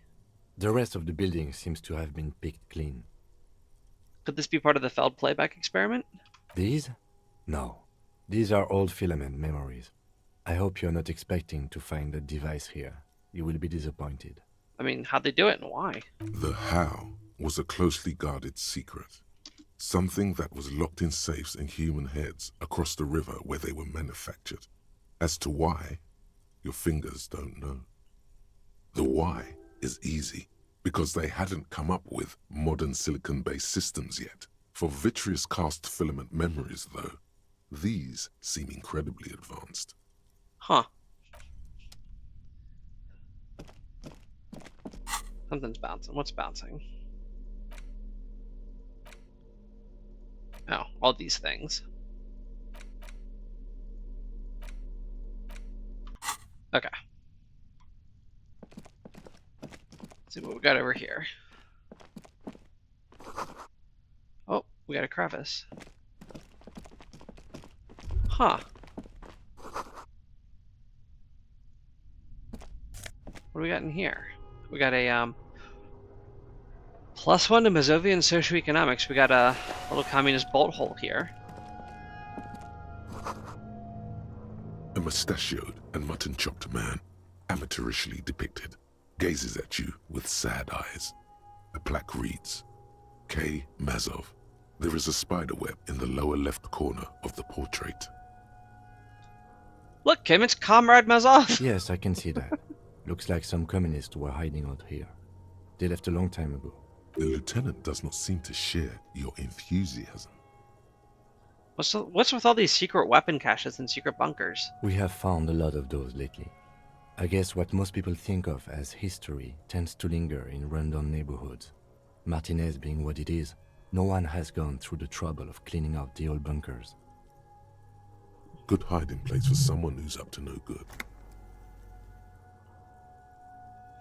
Could it be connected to the Mazov bust we found in the student's room? Millions of depictions of Mazov have been produced. Yeah, true. They're not all connected. Besides, that looked like some student. The youths always go for this kind of stuff. How long ago do you think this was? Maybe a couple years, but not like too long. You can still see like defined features on things. Half a century? This was probably part of the network of defense posts the communards built against the amphibious landing. I think the purpose of this bunker was to produce propaganda. It would have had radio equipment back then, but that's all been looted. Maybe I should move in. Seems cozy. I won't stand in your way, but only after we're through with this case. Could someone have stepped through recently? I don't see any prints on the floor. You mean like Ruby? No, I think we've stumbled on a piece of history. We'll brush the dust off. Years' worth of dust is shaken off. The full head of hair, matched by an ample moustache and sideburns, look a bit silly.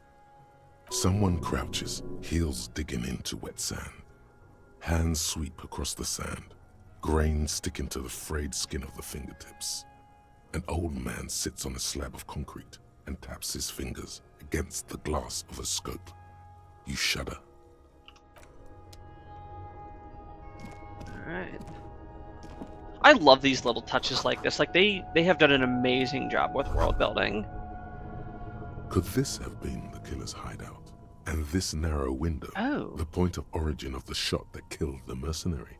This does look like an embrasure, a slit made for shooting out of. Let's take a peek. Outside the window, the day is clear, and as mild as can be in early spring.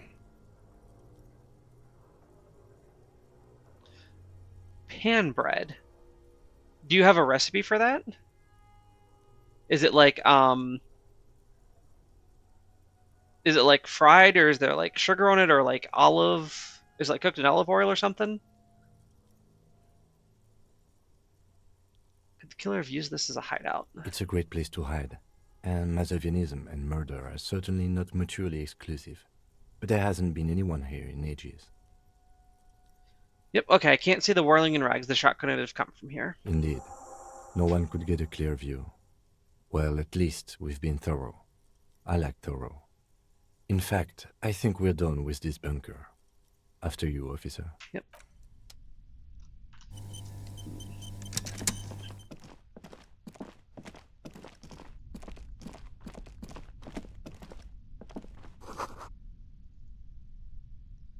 Oh, boot prints in the sand. One of the souls appears more worn than the other. That's exactly what we were looking for. Oh. An unnatural buzzing in the air? I don't collapse. You have to find another way around. Oh, okay, so we're gonna go around this way then. Yeah. Louder buzzing? There it is again. Like a swarm of hornets buzzing under your scalp. A strange tingling you can almost smell. Lieutenant? No. What do you mean?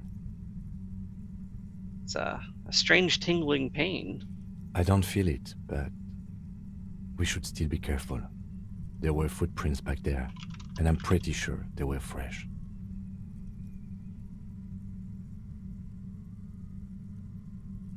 I saw them too, footprints with the right sole worn smooth, which is exactly the tell we're looking for. Looks like our suspect. If she's in here, we need to plan our next step carefully. How do you mean? Once we detain a credible suspect, who knows what the Union and the Wild Pines will do? We'll set in motion events we have no control over. See, no recipe. Self-rising flour and an egg and a blob of milk, plus some basil and oregano. Quickly whisk, then cooked in a little oil or butter in a nonstick pan. That sounds simple and delicious. I am now hungry.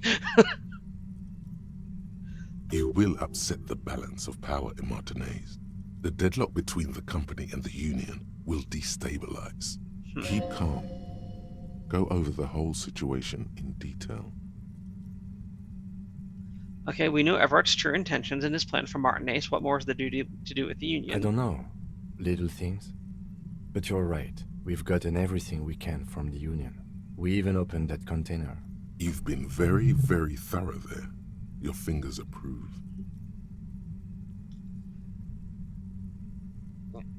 Yeah, a little bit of melted cheese on the top seems to just be like that cherry, right? The thing just pull it all together. When you go for something like that, do you do like a milder cheese or like a sharp one?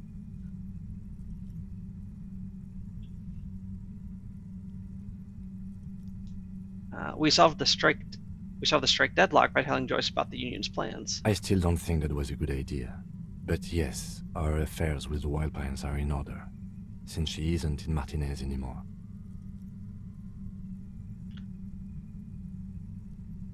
That sounds really good.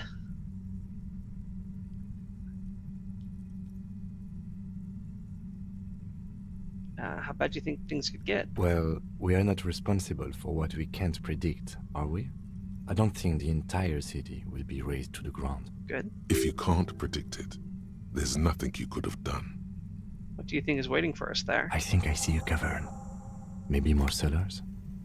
I think we've been careful enough. We still have the element of surprise.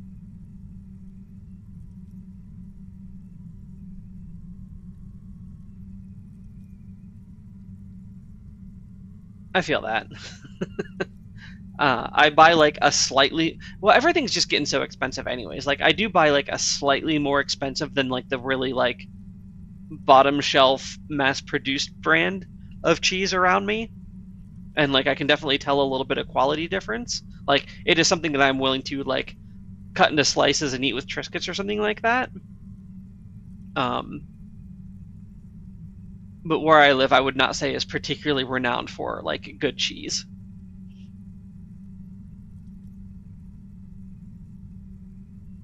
I wouldn't be so sure. You haven't exactly been sneaking.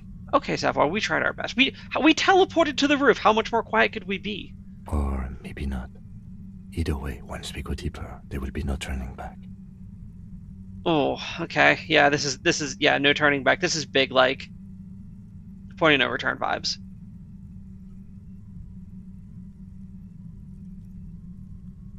Dragon, you've played this game, right? Start to finish?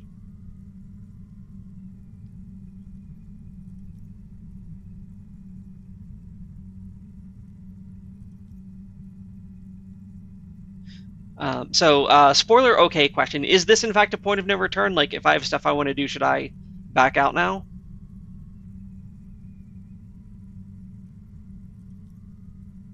Or is there like a future point of no return I could get to?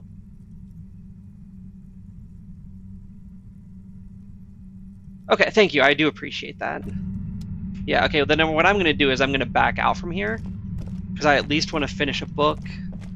Oh, okay, so you can't do some things until after, and some things get shut off. Okay. Well, there is a little bit of stuff I want to do, and I don't really want to kick off, like, endgame events at 12 minutes left in the stream.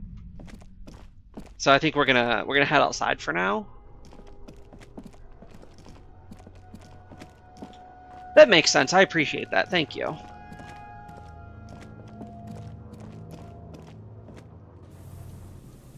Yeah, I imagine there's something, like, I've already done most of the stuff. Like, this list was scrolling off the task list when I, like, logged in Tuesday morning, and now by the end of the Thursday stream, it's almost all taken care of. But I want to do a little more of the organizing, so I need to finish my book. Maybe I'll go ping on Everett and see if he has anything to say. And while I'm doing that, I'm going to finish my hardcore thoughts, and I think once my hardcore thoughts are done, I might get to talk to Egghead. So we'll try that stuff. There's not a whole lot left, but We got a thing or two to do. I wonder if I can just stand here and read my book, if Kim will be bothered by that. You spend a moment contemplating the cover's slightly unnerving swirl of orange, yellow, and green. Keep reading. You flip forward a few pages until you come upon a chapter titled Mental Projection and Transference. When a community has achieved a sufficiently high degree of revolutionary fervor, inframaterialists believe that second-level effects may be observed. At this second level, certain hyper-revolutionary individuals may even develop the ability to extend their thoughts into material space and vice versa. Does this mean communists can read minds? According to inframaterialist theory, yes. Under suitably revolutionary conditions, that is. It's become something of a folk legend that during their final meeting, Nielsen and Mazov didn't speak a single word, preferring to sit in silence with their chamomile tea, reading one another's thoughts.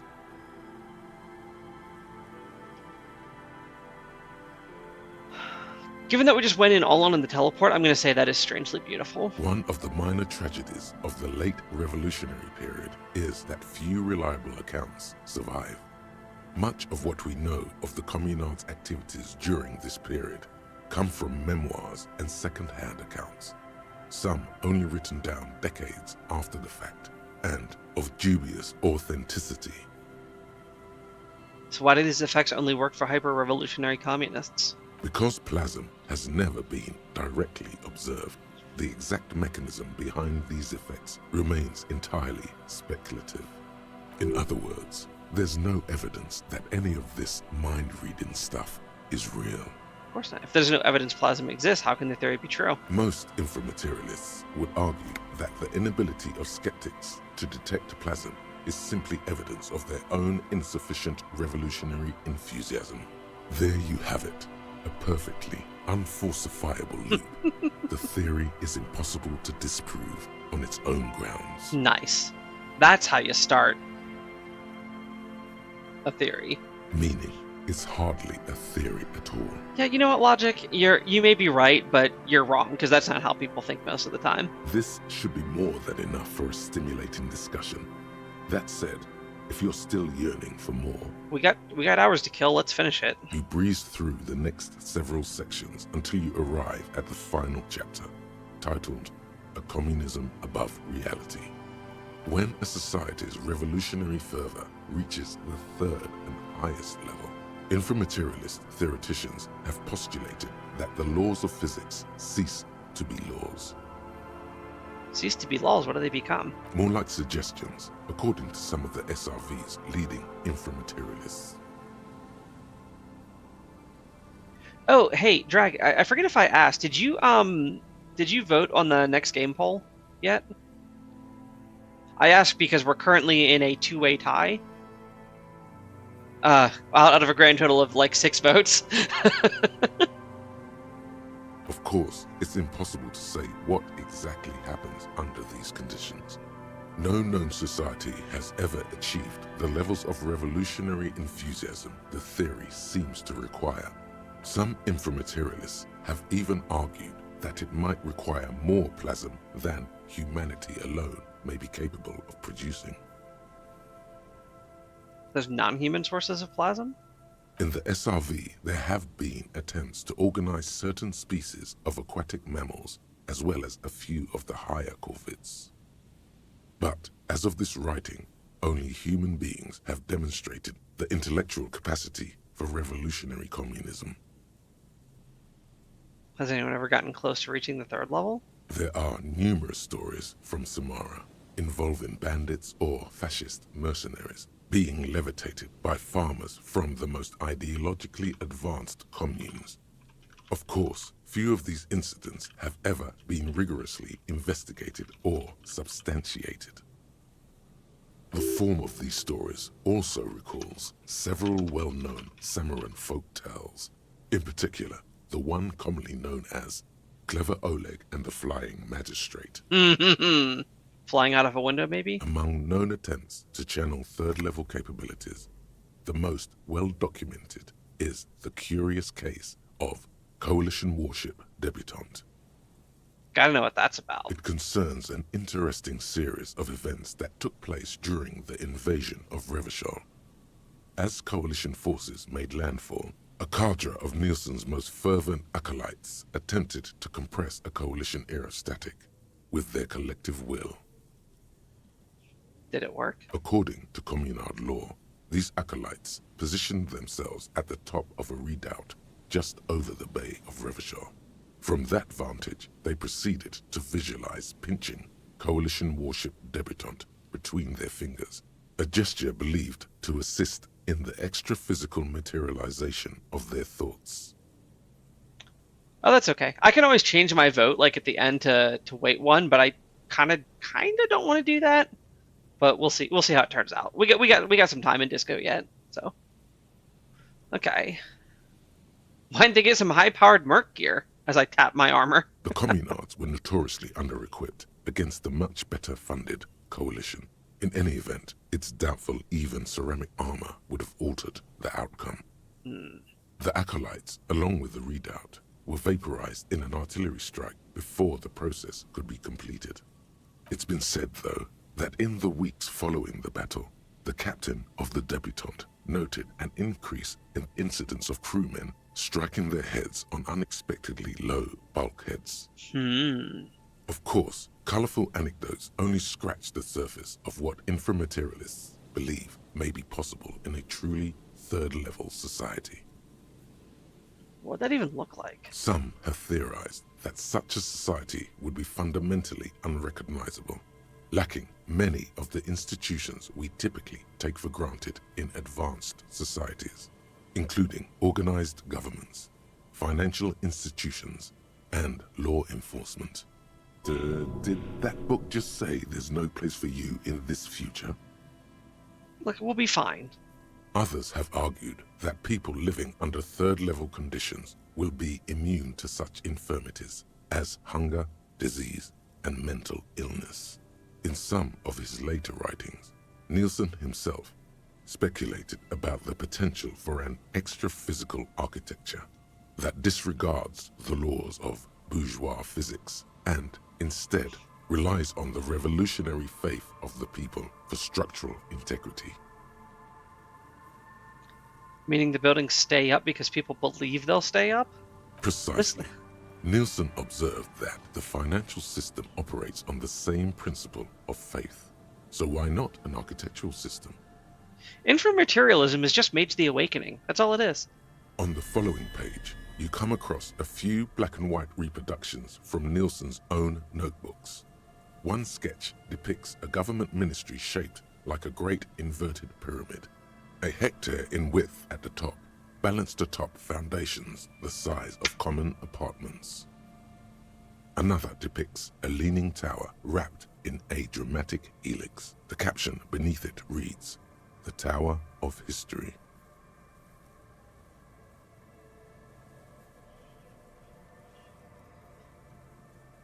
Yeah, that is that is not a terribly great philosophy. Something about that tower looks awfully familiar. Could it be that's what the students were trying to recreate with the matchboxes? If the people stop believing in... What if people stop believing in the building's collapse? In the corner of one of the reproduced notebook pages, you can make out the following words, written in Nielsen's distinctive slashing script. A state that has lost the faith of its people has forfeited the right to exist.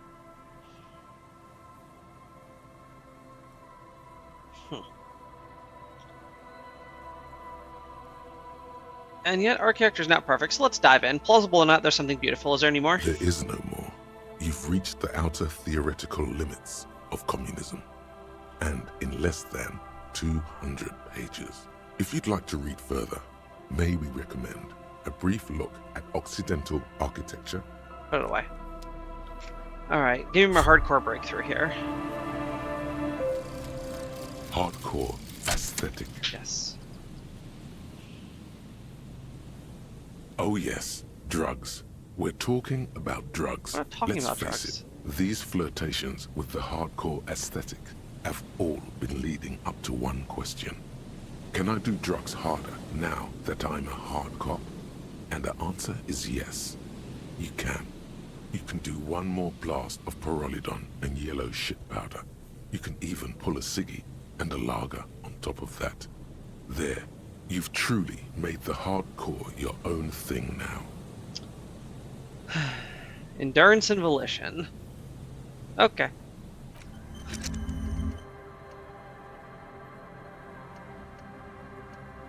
We're all full up.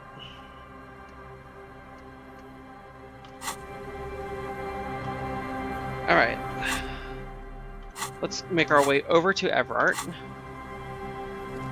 Even though I don't think that's going to go particularly well, we're going to at least check it off the list.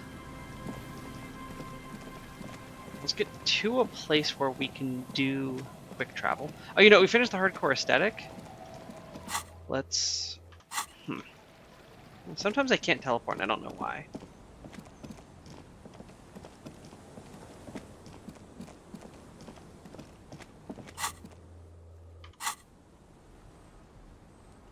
I want to teleport. At this point, I could have just walked to the church, right?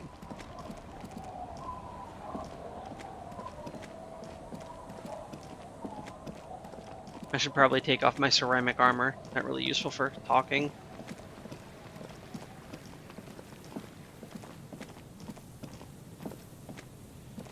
Yeah, it seems super fuzzy.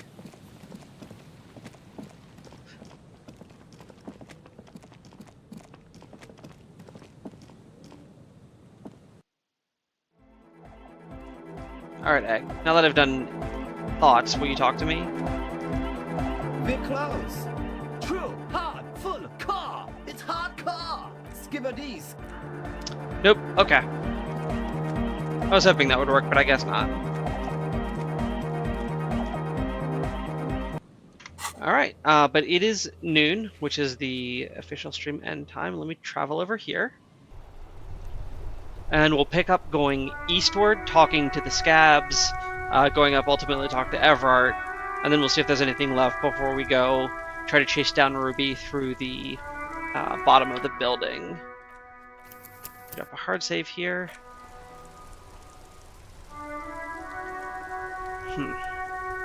I really need an ending stream so I don't have to like manually do this. Where I like go back to the main menu. And I drag my camera. You see my sad green screen in the background that I'm still working on getting right. I got closer today. I definitely need to like run it through the dryer to smooth it out. But yep, thanks for coming. Thanks for hanging out. If anyone here hasn't followed, please do so if you want to. If not, no worries. We will be back on Tuesday at 8 a.m. ET. Just a reminder, as we get towards the end of May, I am going to be gone for a couple of streams, but I'll be back in like something like the 9th of June. But I'll be gone for like 3 streams, unfortunately. I'm going out of town, going hiking with my dad. So hope to see y'all next Tuesday, and have a great weekend. Peace.